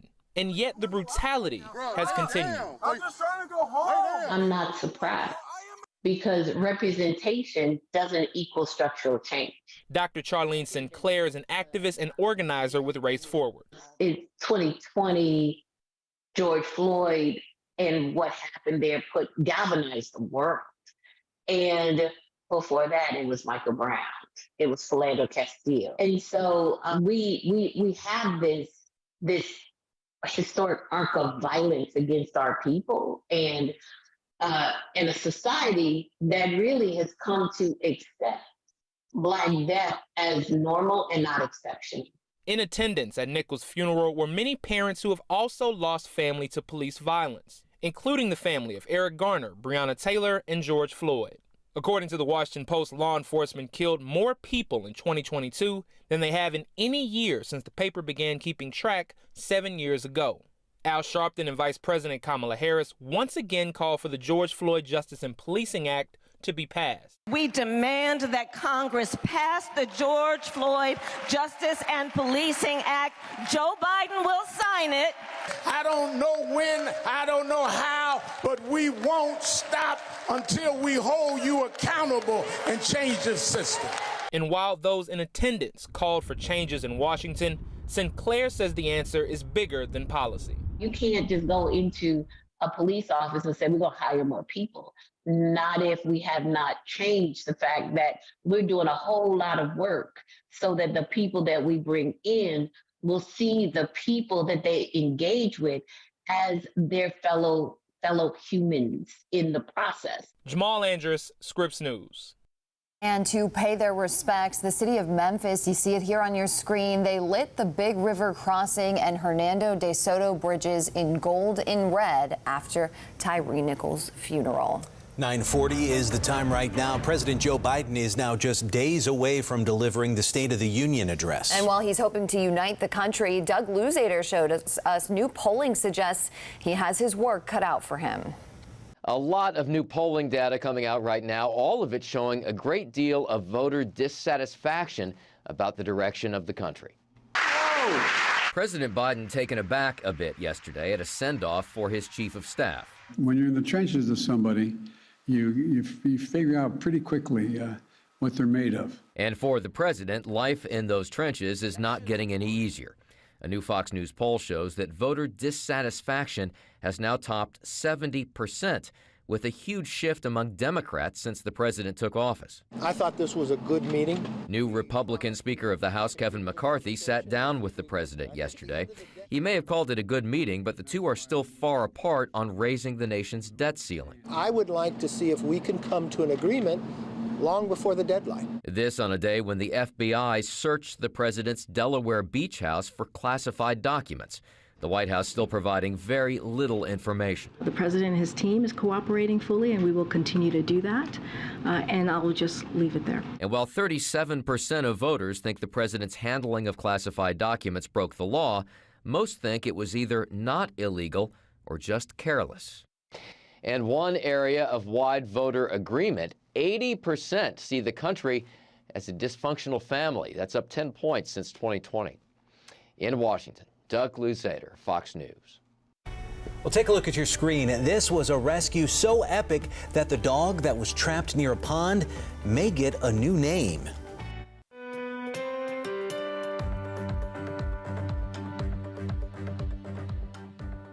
I totaled my truck. It was a really gnarly accident. I called Fair and Fair first, and then from there it went very fast. My legal team, they were like bulldogs. They just didn't take no for an answer. It just made me feel like I was really dealing with professionals.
Good morning. 9:45 is the time. Here are some of the top stories we're following closely. Parts of the Northeast are under wind chill watches until Saturday. Winter weather that hit southern states and the Midwest is now expected to hit the Northeast with wind chills of up to 50 below zero.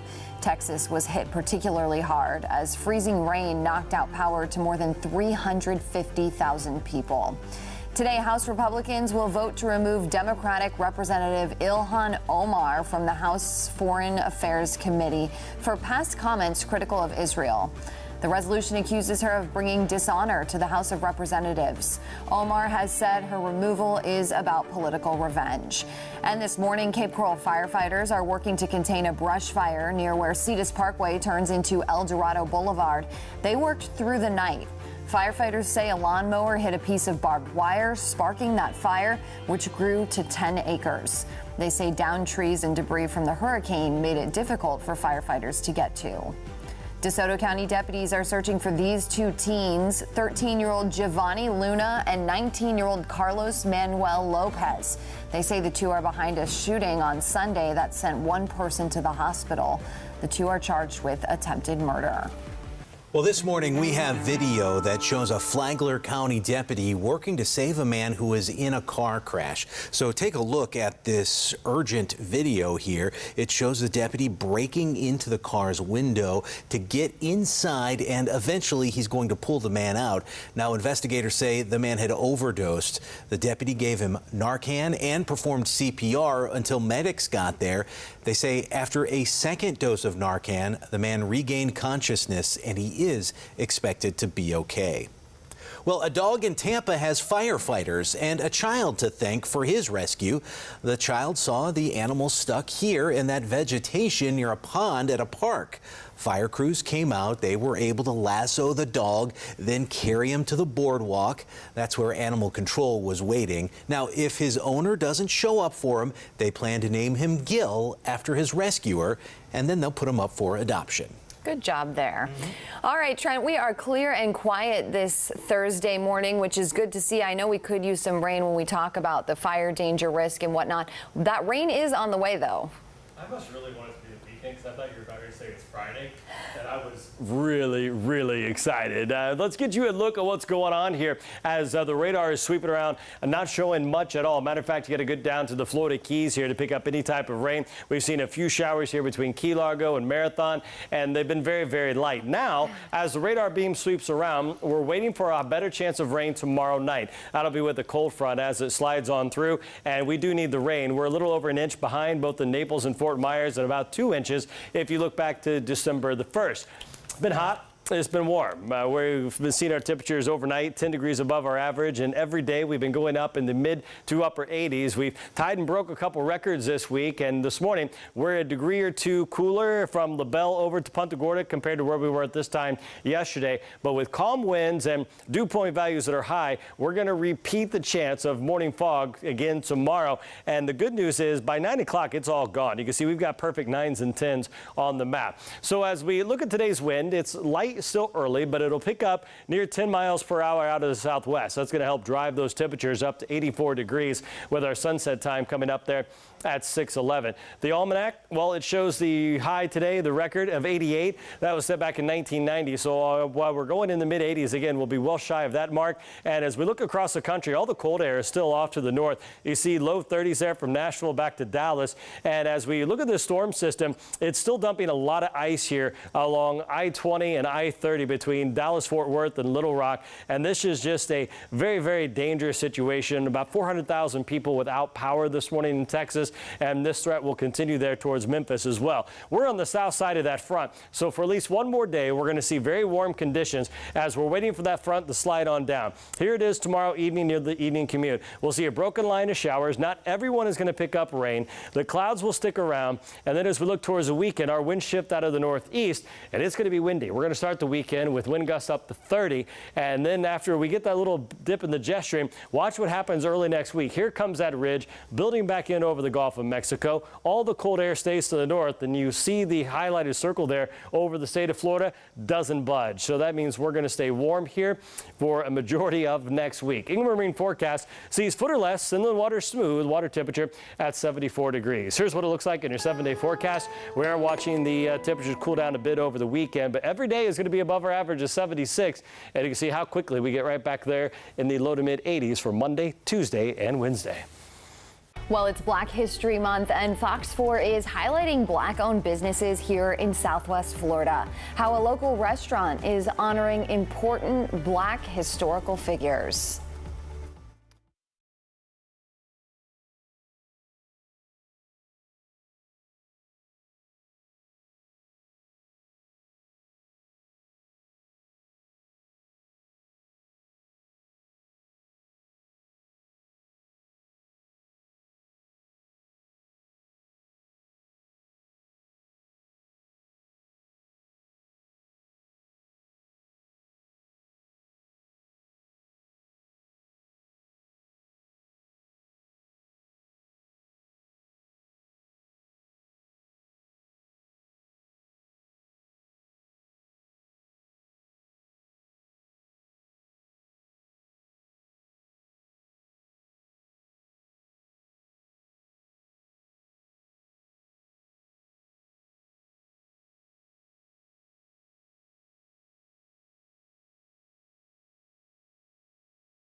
Well, pretty much doesn't matter where you go in Southwest Florida right now, you are going to see this. It is a live look at the blue skies in Naples.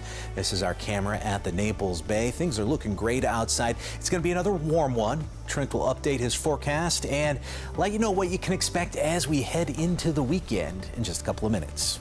Well, it's Black History Month, and Fox 4 is celebrating right along with you with special coverage all month long, highlighting the people and places that so passionately serve our community. And we also want to recognize all the contributions African Americans have made in our country. Fox 4 anchor Shari Armstrong spent some time in a Fort Myers restaurant that celebrates the history of Black music. Their contributions to music, timeless. Each legend's picture canvassed on the wall. And if you can't quite think of their names, that's kind of the point. And I wanted to put people on the wall that people ask questions about, so people can have conversation. Creating a place where people come to remember, learn, hang out, and most importantly, eat. Honey, can I get those biscuits, please? Lauren Daniels and her husband opened Southern Charm Bistro in Fort Myers last year. Her love for Southern food spans generations, cooking with her mom and grandmother, a tradition she handed down to her kids while working as a stay-at-home mom to her 4 children. But after 11 years, she thought, You know what? I think I can do this like professionally. what started as a small takeout menu, That kind of took off. landing here, where history and jazz meet Southern charm, and where people sometimes come here specifically for the biscuits. I found a way to like whip up like heavy cream and fold it into my biscuits. It makes it so fluffy, so nice. The food and the setting quickly turned this place into more than just a spot to grab a meal. People from the community meet here, so they have a space to come where they feel comfortable. Comfortable in a space that celebrates the history of Black music, the power of community, and the type of cooking that brings people together all under one roof. Bam. In Fort Myers, Shari Armstrong, Fox 4. Coming up on Fox 4 Morning News at 10, DeSoto counties right now are looking for 2 teenagers. They say they're involved in a shooting. We have the very latest on this case coming up here after the break.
Developing right now, a Fort Myers police officer arrested on domestic violence charges. What investigators say happened. And we're giving you updates as Cape Coral Fire Department and the Lee County agencies work to control a brush fire that we've been covering since yesterday.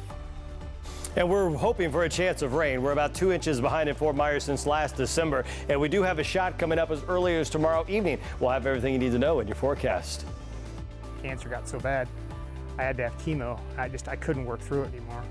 On top of all of that, a former Charlotte County deputy was dealing with this hurricane damage. We'll show you what his community did to give him a sense of hope.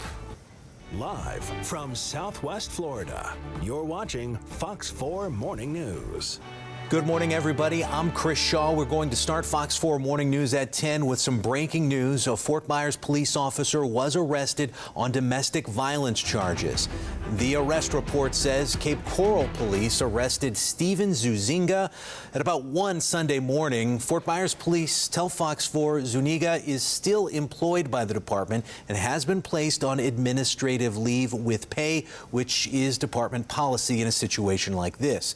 Cape Coral police say officers were called to a home about a disturbance that involved weapons. Now, the report says when they got to the house, the officers say they interviewed 2 women. They say one told police Zuniga pushed her to the ground and she hit her head. Police say another woman told them Zuniga pushed her against a door 2 times. Cape Coral police say they found Zuniga on his knees at the edge of a driveway and they arrested him. Officers say they also removed weapons from that home. Now, this morning, Fort Myers police released this statement saying FMPD is committed to holding its officers to the highest standard. We will conduct a fair and thorough internal investigation once the Cape Coral Police Department's investigation is complete. Now, this is a developing story. We will have new information for you on Fox 4 News at 5 and updates as soon as they happen on the Fox 4 app and fox4now.com.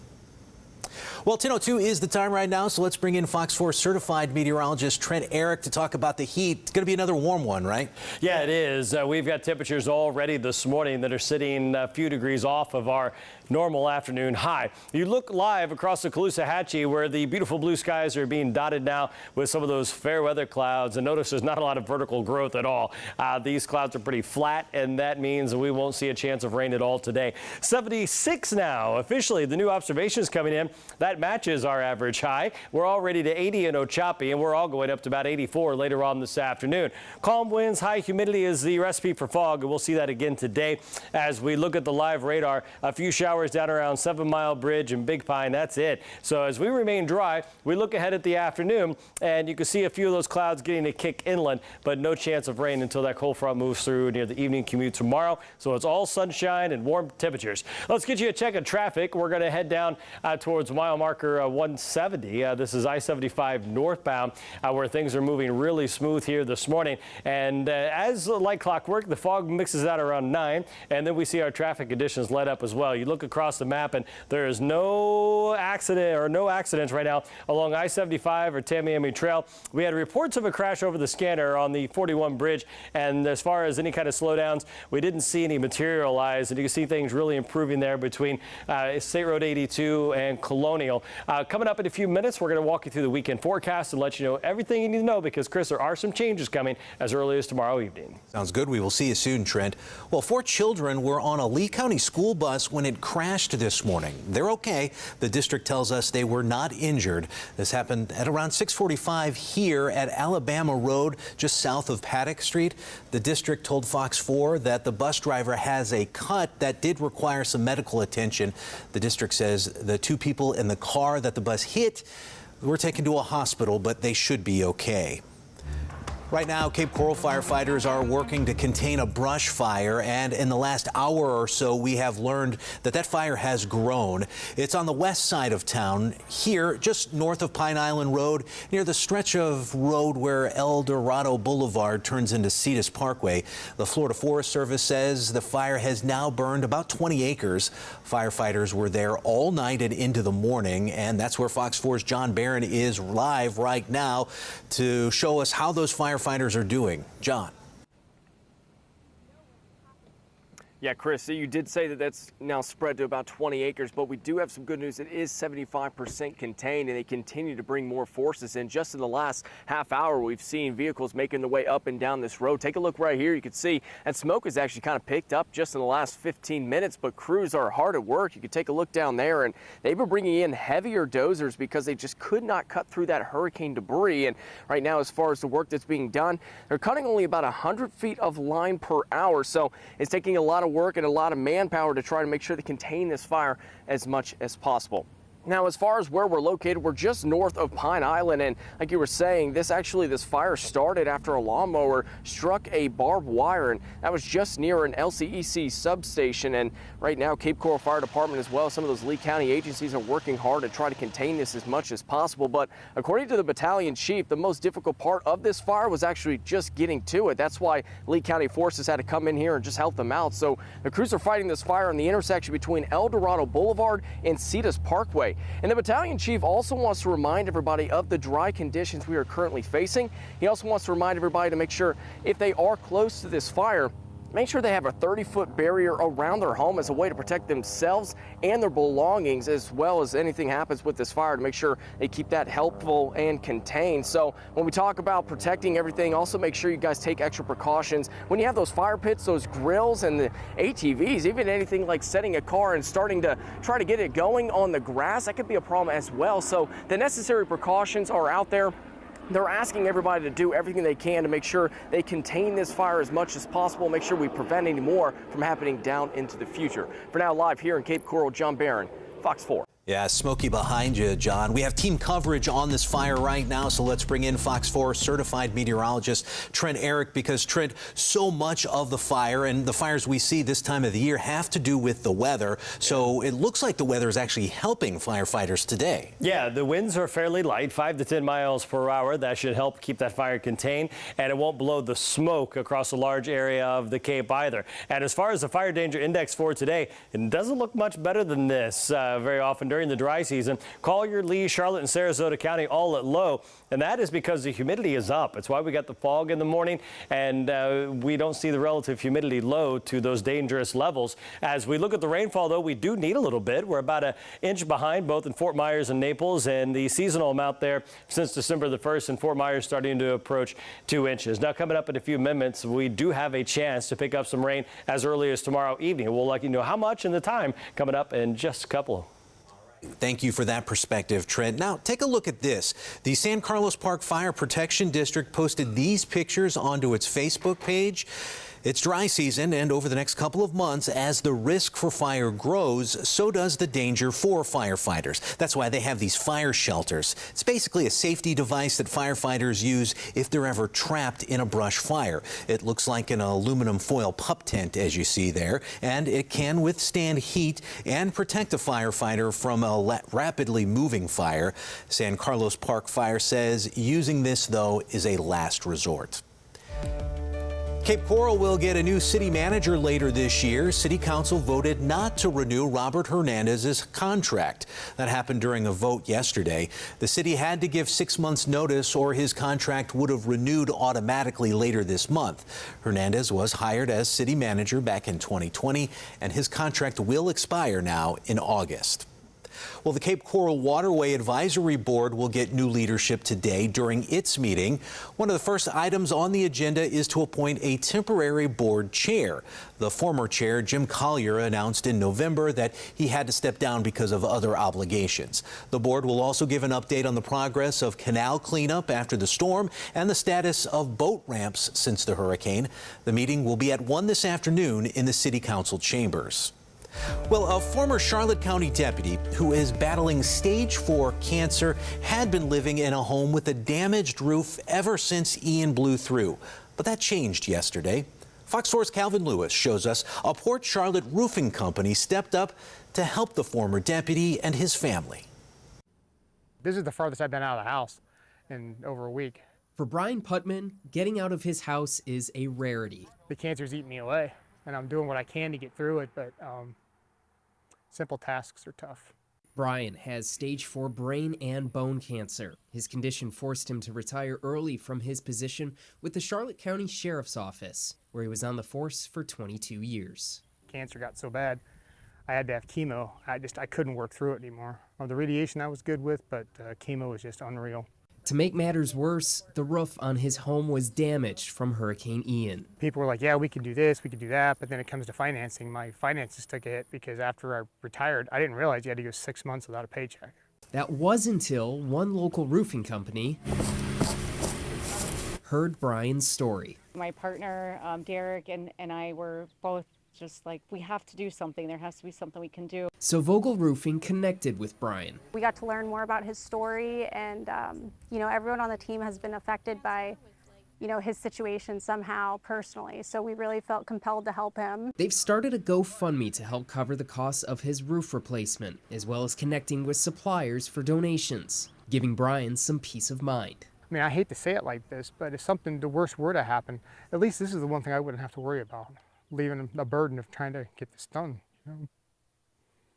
It's also changing his mindset, something he thinks everyone can learn. Don't be defined by the limitations you get put on you. Make the most you can out of them. And I think even with cancer, you have to move forward. The minute you stop and you grovel, that's when your life ends. Cancer won't define you, and it won't define me.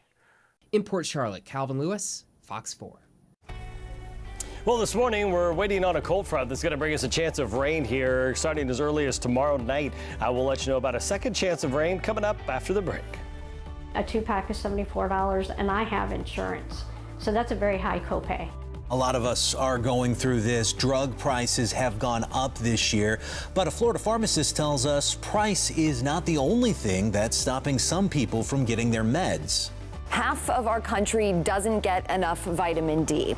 Coming up in today's Your Healthy Family, how this can impact your health and what you can do to up your vitamin D intake.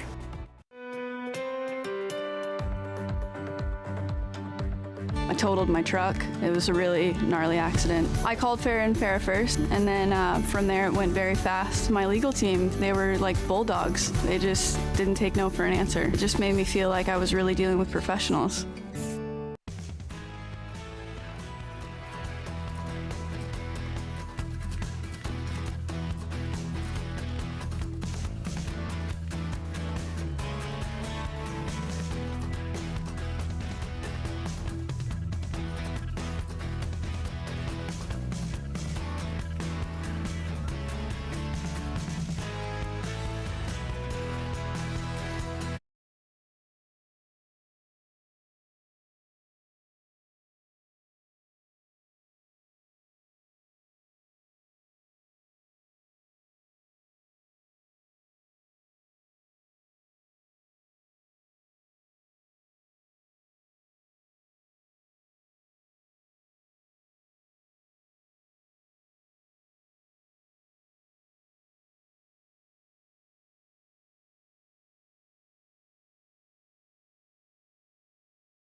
50% of people have vitamin D insufficiency. They're not getting enough vitamin D from their environment or diet.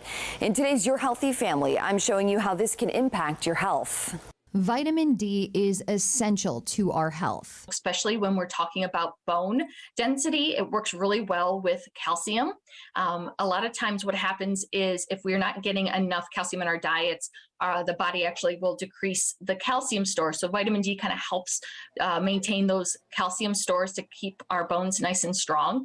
A lot of research actually does support that vitamin D helps with overall mood. Cleveland Clinic registered dietitian Beth Chironi says a simple blood test can tell you if you're vitamin D deficient. But there are some warning signs: fatigue, bone pain, muscle weakness, and mood changes. She says eating certain foods can help you get more vitamin D. Fatty fish like salmon, tuna, mackerel, and sardines are all good options. Also, mushrooms, egg yolks, and milk fortified with vitamin D. Plus, getting at least 10 minutes of sun a day. She also encourages people to talk to their doctor to see if a vitamin D supplement is necessary. If it is, she says when you take that supplement can make a difference. I always recommend eating it with your heaviest meal because it is a fat-soluble vitamin. It'll actually increase your absorption better with some sort of fat. Even though many people take their vitamins in the morning, our breakfast may be too light to see the full benefits. So I always recommend doing it at your evening meal if that's your biggest meal, and you'll actually end up seeing the numbers increase a little bit faster. Now, she also says your doctor may check your vitamin D levels regularly if you have certain risk factors for a deficiency. For Your Healthy Family, I'm Lisa Greenberg, and for more health stories, head to fox4now.com/yourhealthyfamily. You don't need a positive COVID test anymore for your doctor to prescribe you antiviral drugs. The FDA removed that requirement for Paxlovid and Lageviro. Both drugs are approved to treat COVID-19 under emergency use authorizations. The FDA says healthcare providers can write prescriptions based on symptoms and risk of developing severe COVID. That's important because the drugs work best when they're given early. Drug prices went up last month for nearly 1,000 medications. That likely affected so many people, and there are a few reasons they went up. We'll dig into that in just a second, but this is the bottom line. People like the woman you're about to meet from Florida are struggling to get the medicine they need. Even with my husband and I both working, it's difficult because you're having to pay copay for everything. So a drug research company called 46 Brooklyn says big companies like Pfizer and Eli Lilly have raised prices on certain medications. Now, it varies depending on the patient and what they take, but in most cases, the increase is about 5%. Part of the reason is supply shortage. A West Palm Beach pharmacist says on average, there are 3 to 5 drugs people can't get their hands on right now. Well, right now, as we look around town, things are really quiet. Matter of fact, you can see this view here from the Naples Bay, which is showing just a few fair weather clouds, and kind of jealous of the folks heading out on the water today. Got a beautiful one for it. Our seas are going to be pretty flat, especially in the inland waters. You can see that radar sweeping around, not showing much at all.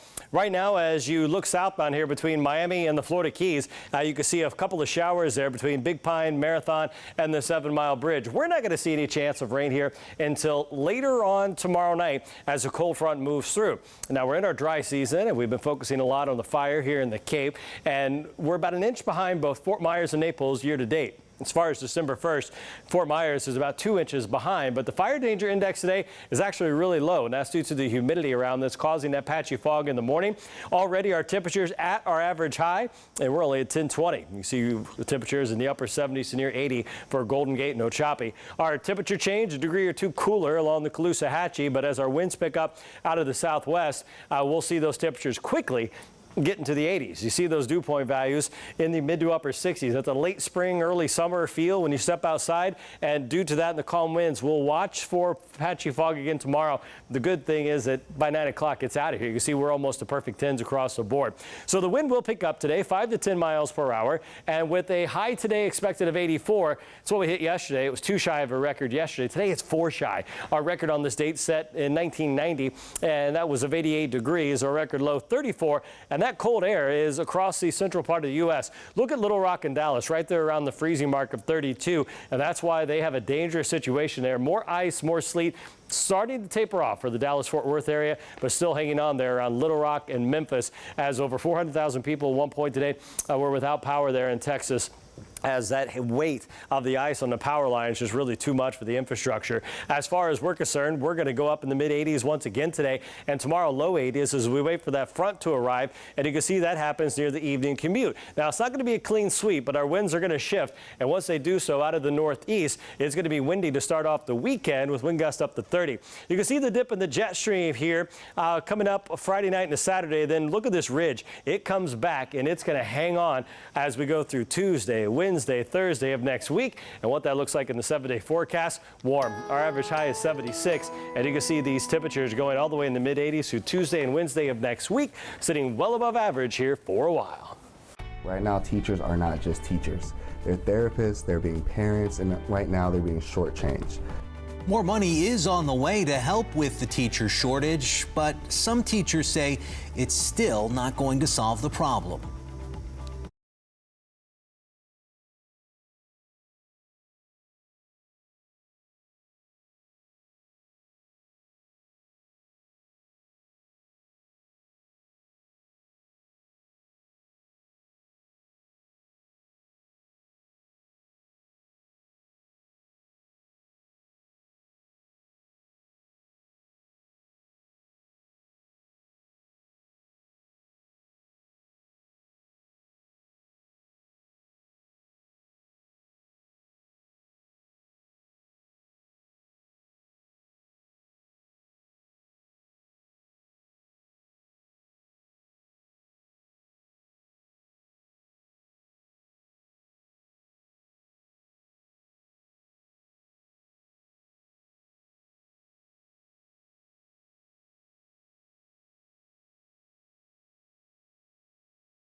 Sure, you know that there will be a community forum tonight in Charlotte County so people can help choose the next school superintendent.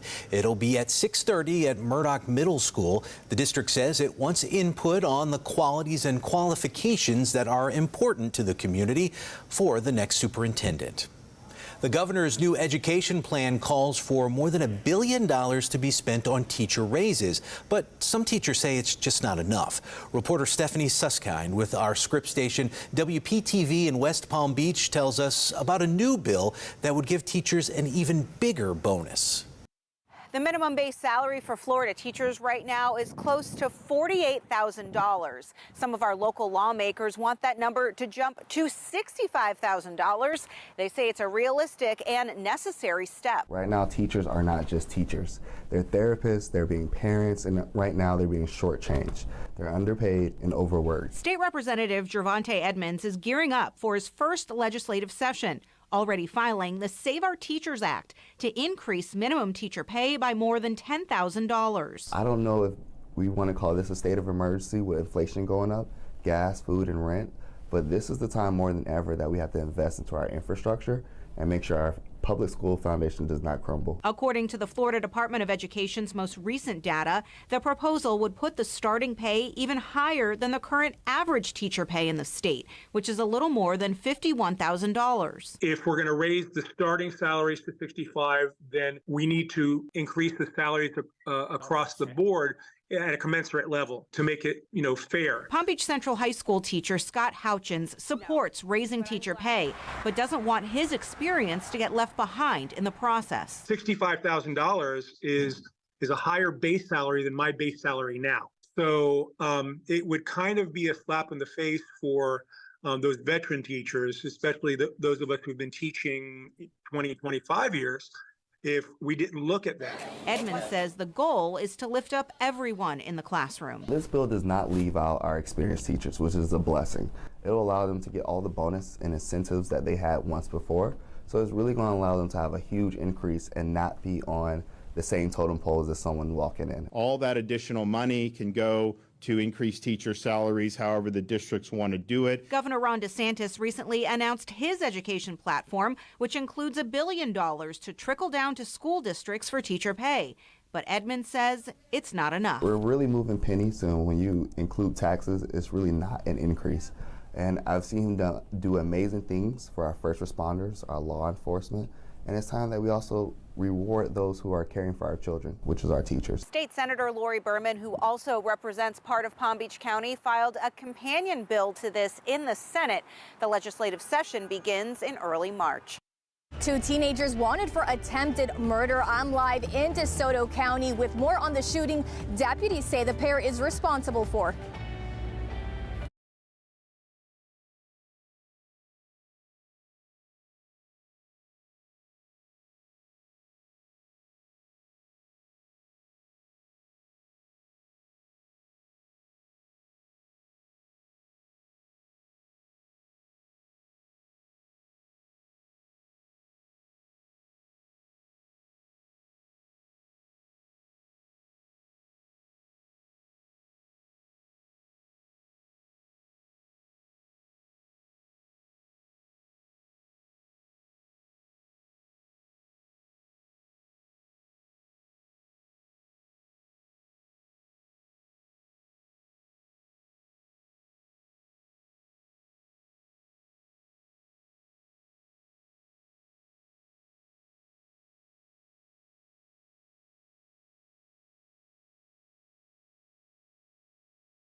Live from Southwest Florida, you're watching Fox 4 Morning News. It's 10:31 on your Thursday morning. Thank you for watching Fox 4 Morning News. I'm Chris Shaw. I want to show you a live look at Bokeelia.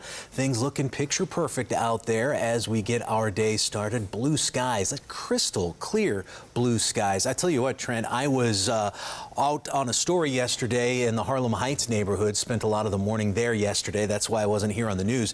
And it was bright. I came home with a red face. It was so sunny. You feel the heat. Yeah. We got these days in the mid 80s, and you definitely start to think about spring and summer here. And today our temperatures are off and running once again. We are forecasting 84, and while that is above average, it's going to be shy of a record of 88. We are already at our average high for the day, 76, and we're going to keep on climbing into the low 80s by lunchtime. We've got calm winds, and we're going to keep that forecast for calm winds and high humidity for one more day, and that means patchy fog possible here for your Friday. And rain starts to arrive late tomorrow, but today we're dry. Just a couple of showers down there near Marathon. And as you look up towards Port Charlotte and Arcadia, we're dry. This afternoon around lunchtime, a lot of sunshine. A few fair weather clouds get kicked inland later on this evening. So as we look hour by hour, just like the last couple of days, it is sun-filled skies with temperatures in the mid 80s. Want to get you a check of traffic here as things calm down. This is Colonial and I-75 where you see the normal traffic moving around there. I know that intersection's got a lot of construction going on,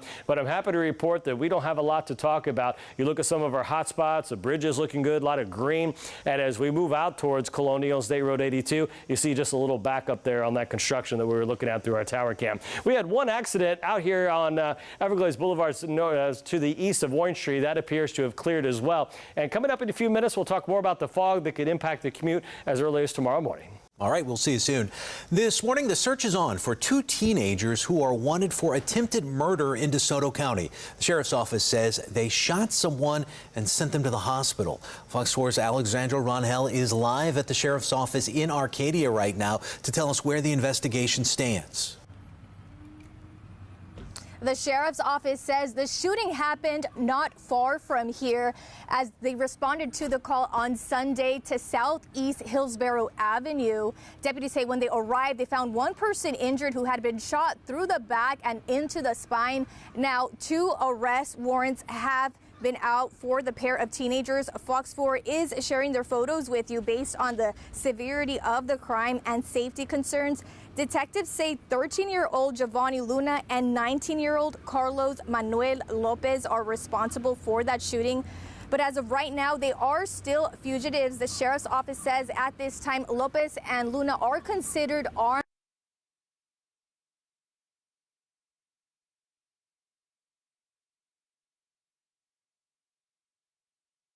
We apologize for the losing Alex's shot there. We will stay on top of that story, and we will let you know the newest information as soon as it comes in about the search for those two teenagers.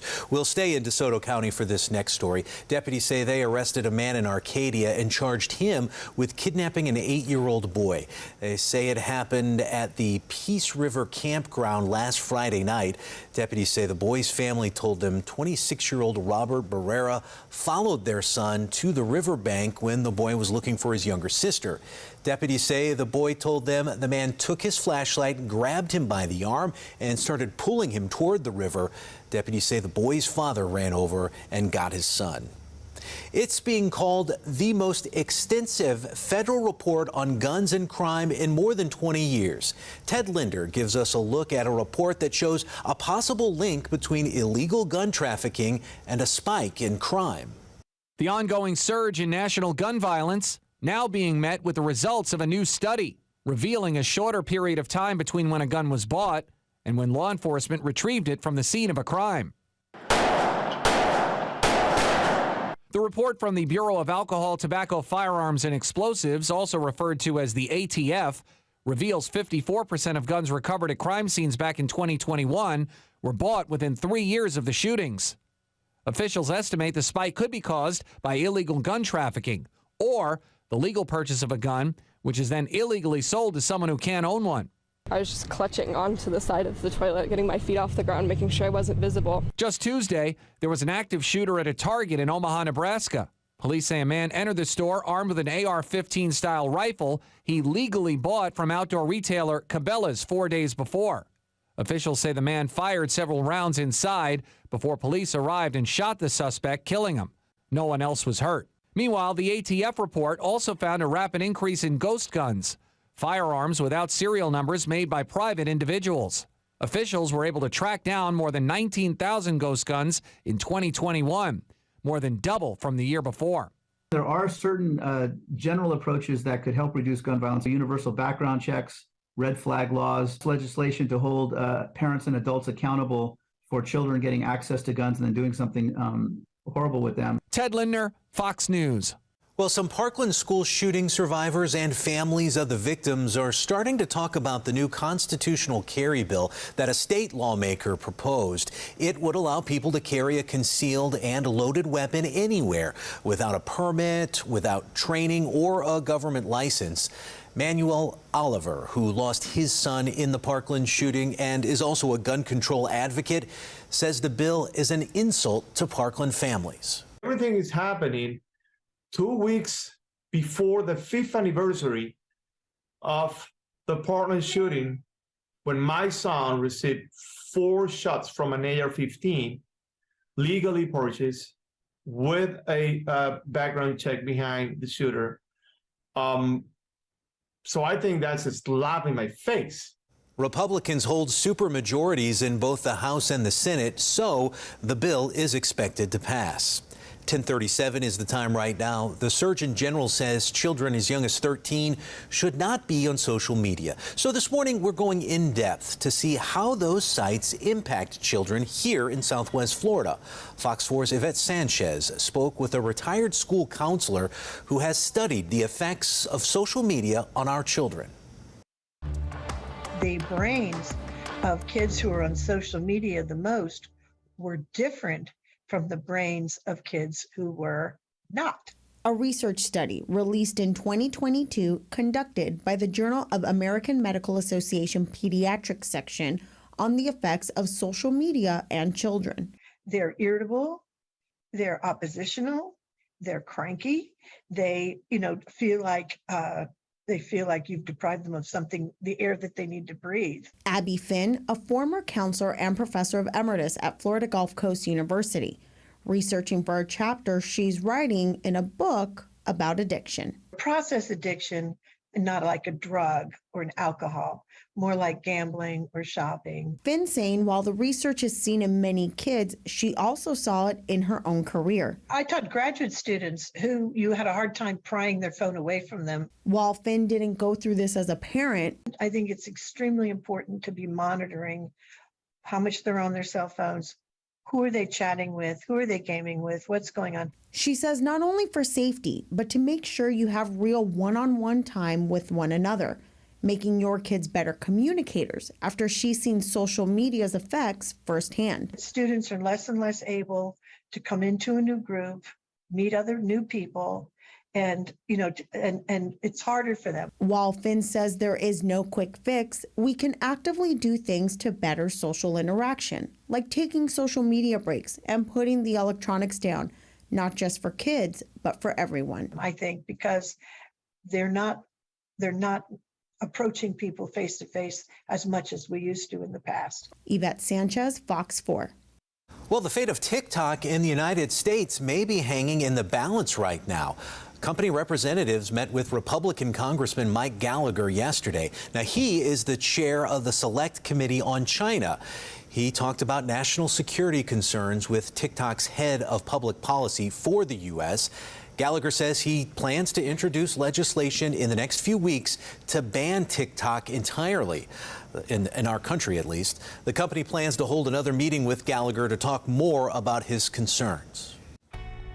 Well, this morning we continue to watch a ice storm dumping more ice from Dallas-Fort Worth all the way over to Little Rock. Eventually, the storm system gets a kick towards the east, and that means a cold front as we head towards tomorrow evening. We'll let you know what it means for the weekend coming up in just a bit.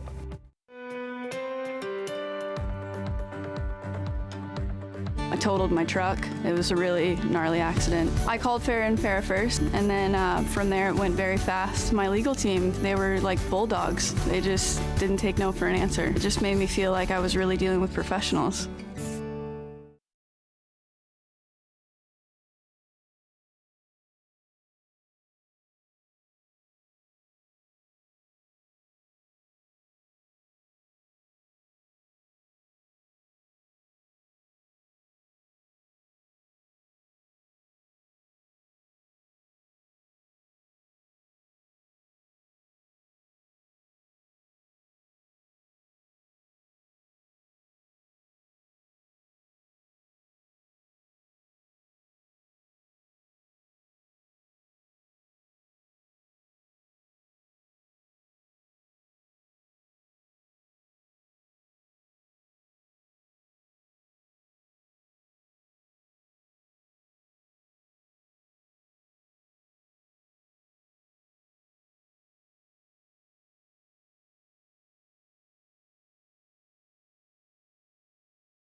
We want to get right to breaking news in the search for two DeSoto County teenagers who were wanted for attempted murder. Fox 4's Alexandra Rangel is live at the sheriff's office in Arcadia, where they just turned themselves in. I believe we're going to listen in now to a news conference from the sheriff. Now, the age was in 20s. Any idea that they knew each other, had familiarities? Right now, all the different preliminary information, obviously we'll be concluding the investigation with the arrest, so some of those particulars I don't know at the top of my head right now. Any information on the victim, if he's still in the hospital, if he has serious injuries? As far as I know, the victim is still in the hospital. Do we have an age, gender? And again, that's just a victim that I can identify. Is there any connection between the victim and the suspects? And again, a good review and a preliminary look at the reports to give a good answer. We'll do a follow-up press release in regard to that. And lastly, are the suspects related? I know they came in a car together. To my understanding, they are related, yes. 13 and 19 years old, what are your thoughts on some people so young being involved in something so violent? Well, when we look at our younger folks today, they see a lot of different things that are out there, and we're looking for everyone to be good leaders. If you're an adult, be a good mentor, be a good leader, because we have individuals that are led astray. And at some point in their lifetime, they may have been led astray. But we also have individual responsibilities to do the right thing. And there's a certain age where they're about 12, 10 years old. We all know what is right and wrong, and we all have a responsibility to do what is right and not pursue something that is wrong. Do they have any priors? To the best of my knowledge, I can't say. I don't want to speak to that. I'm sorry, they said they're both 13 and 19? The two? One suspect is 13 and one suspect is 19. So will they get treated differently excuse me, because of their ages? Well, the charge is attempted murder, so they're both being treated right now. They're being booked in as adults right now. Where that will go from there after first appearance, we'll see. I'm sorry, I just lost what I was going to say. You guys had mentioned in your release on Facebook that at the Sunday, you had not found the weapon involved. Have you guys located that? Did they bring it for you guys? Could you say? That is correct. That's what we said. So right now, that part of that investigation will continue on.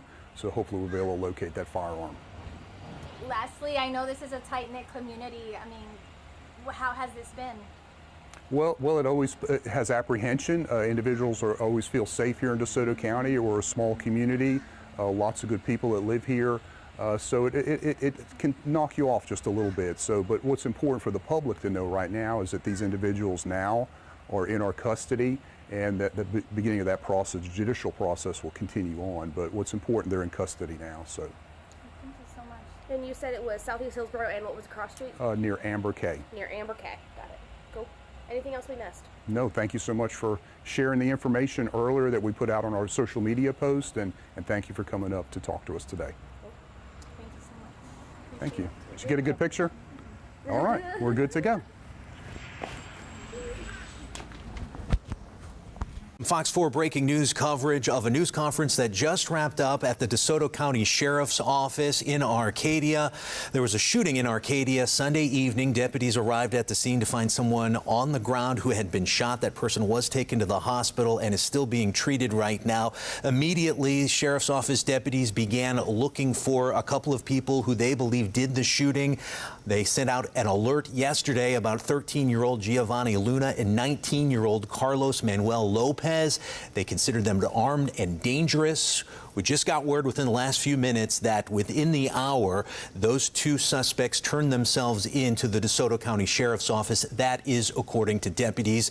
We have a reporter there on scene. We will have much more information about this story as the day goes on. You see Fox 4 certified meteorologist Trent Eric there tracking a winter storm that is moving across the southern part of our country in places that don't get a lot of snow and ice. Yeah, right before we popped on camera, Chris, we saw a live shot there at Dallas, and that ice is really hampering travel plans across the mid-section of the country. This storm system is going to continue to move off to the east and eventually will bring us a chance of rain. But this morning we are dry and we expect to be this way until tomorrow. We do need a little bit of rain. You look at those numbers and we're about 1.5 inches behind to 2 inches around southwest Florida. And we've got 2 shots here in the 7-day forecast to pick it up. Friday and then again on Sunday, both days about a 20 to 30% chance of rain, as we're going to see our temperatures warm right back up this afternoon. 84, just like what we hit yesterday.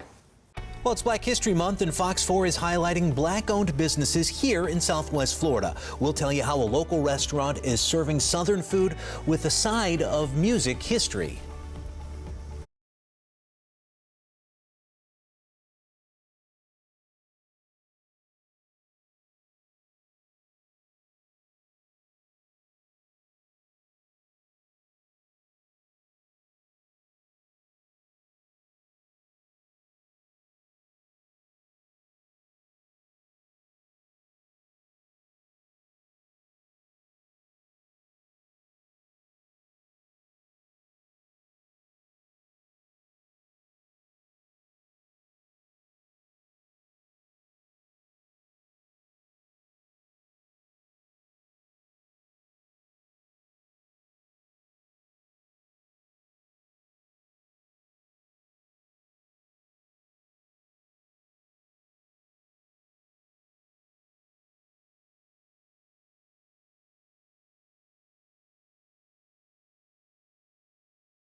At 10:52, want to get you an update on this breaking news that we are tracking right now from DeSoto County. We were live with the DeSoto County Sheriff's Office just minutes ago to get an update on the search for 2 teenagers who were wanted in connection to shooting someone in Arcadia. Well, it turns out those 2 teenagers, according to the Sheriff's Office, have turned themselves in within the last few minutes. Here's the situation. On Sunday, DeSoto County Sheriff's Office started investigating a shooting in Arcadia. It was Sunday evening, and they say someone was shot and found on the ground in an Arcadia neighborhood. Deputies say they started their investigation right away, and through the course of a couple of days developed 2 suspects, 13-year-old Giovanni Luna and 19-year-old Carlos Manuel Lopez. They put an alert out for both of those teenagers yesterday. They said they should be considered armed and dangerous, considering the crime that investigators believe they are associated with. Well, within the last few minutes, investigators say those two teenagers turned themselves in to the DeSoto County Sheriff's Office. We will continue tracking this story for you as the day goes on. We will have an update for you on Fox 4 News at 5. And as soon as there's new information, you'll get it at any time on the Fox 4 app and fox4now.com. Well, at 10:53, I want to show you another sign of recovery here in Southwest Florida after Ian. City Tavern, which had severe flooding from the storm, will celebrate its grand reopening today. They had a soft opening a while back, but today's ribbon cutting will make it official. They'll also have a new menu. It starts at 5 this evening in downtown Fort Myers. It's also Black History Month, and Fox 4 is celebrating with special coverage all month long. We want to highlight the people and the places in our community that serve our community. Fox 4 anchor Shari Armstrong spent some time in Fort Myers restaurant that celebrates the history of black music. Their contributions to music, timeless. Each legend's picture canvassed on the wall. And if you can't quite think of their names, that's kind of the point. And I wanted to put people on the wall that people ask questions about, so people can have conversation. Creating a place where people come to remember, learn, hang out, and most importantly, eat. Honey, can I get those biscuits, please? Lauren Daniels and her husband opened Southern Charm Bistro in Fort Myers last year. Her love for Southern food spans generations, cooking with her mom and grandmother, a tradition she handed down to her kids while working as a stay-at-home mom to her 4 children.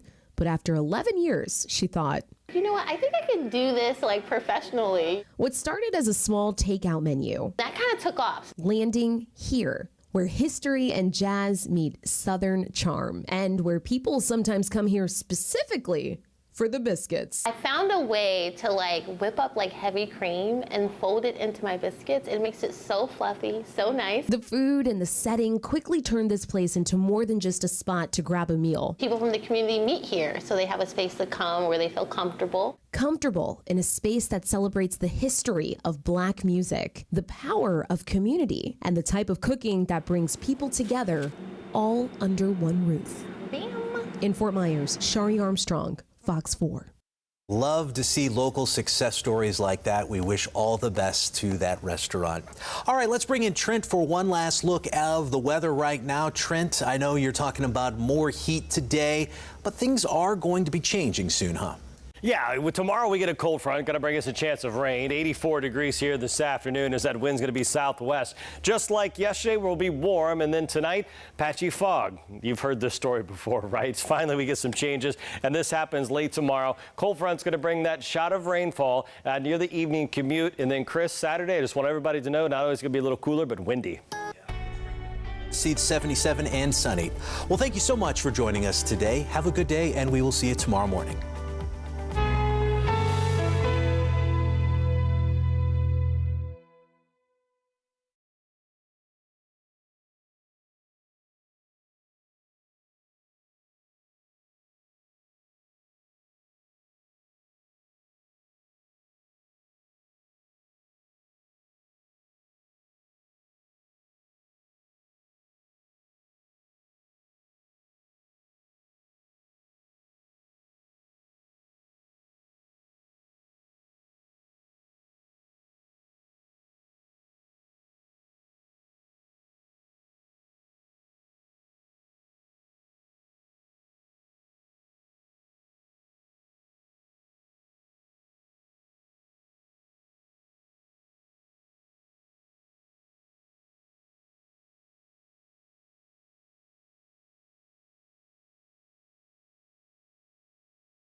Developing right now, a Fort Myers police officer arrested on domestic violence charges. What investigators say happened. And we're giving you updates as Cape Coral Fire Department and the Lee County agencies work to control a brush fire that we've been covering since yesterday. And we're hoping for a chance of rain. We're about 2 inches behind in Fort Myers since last December. And we do have a shot coming up as early as tomorrow evening. We'll have everything you need to know in your forecast. Cancer got so bad, I had to have chemo. I couldn't work through it anymore. On top of all of that, a former Charlotte County deputy was dealing with this hurricane damage. We'll show you what his community did to give him a sense of hope. Live from Southwest Florida, you're watching Fox 4 Morning News. Good morning, everybody. I'm Chris Shaw. We're going to start Fox 4 Morning News at 10 with some breaking news. A Fort Myers police officer was arrested on domestic violence charges. The arrest report says Cape Coral police arrested Steven Zuzinga at about 1 Sunday morning. Fort Myers police tell Fox 4 Zuniga is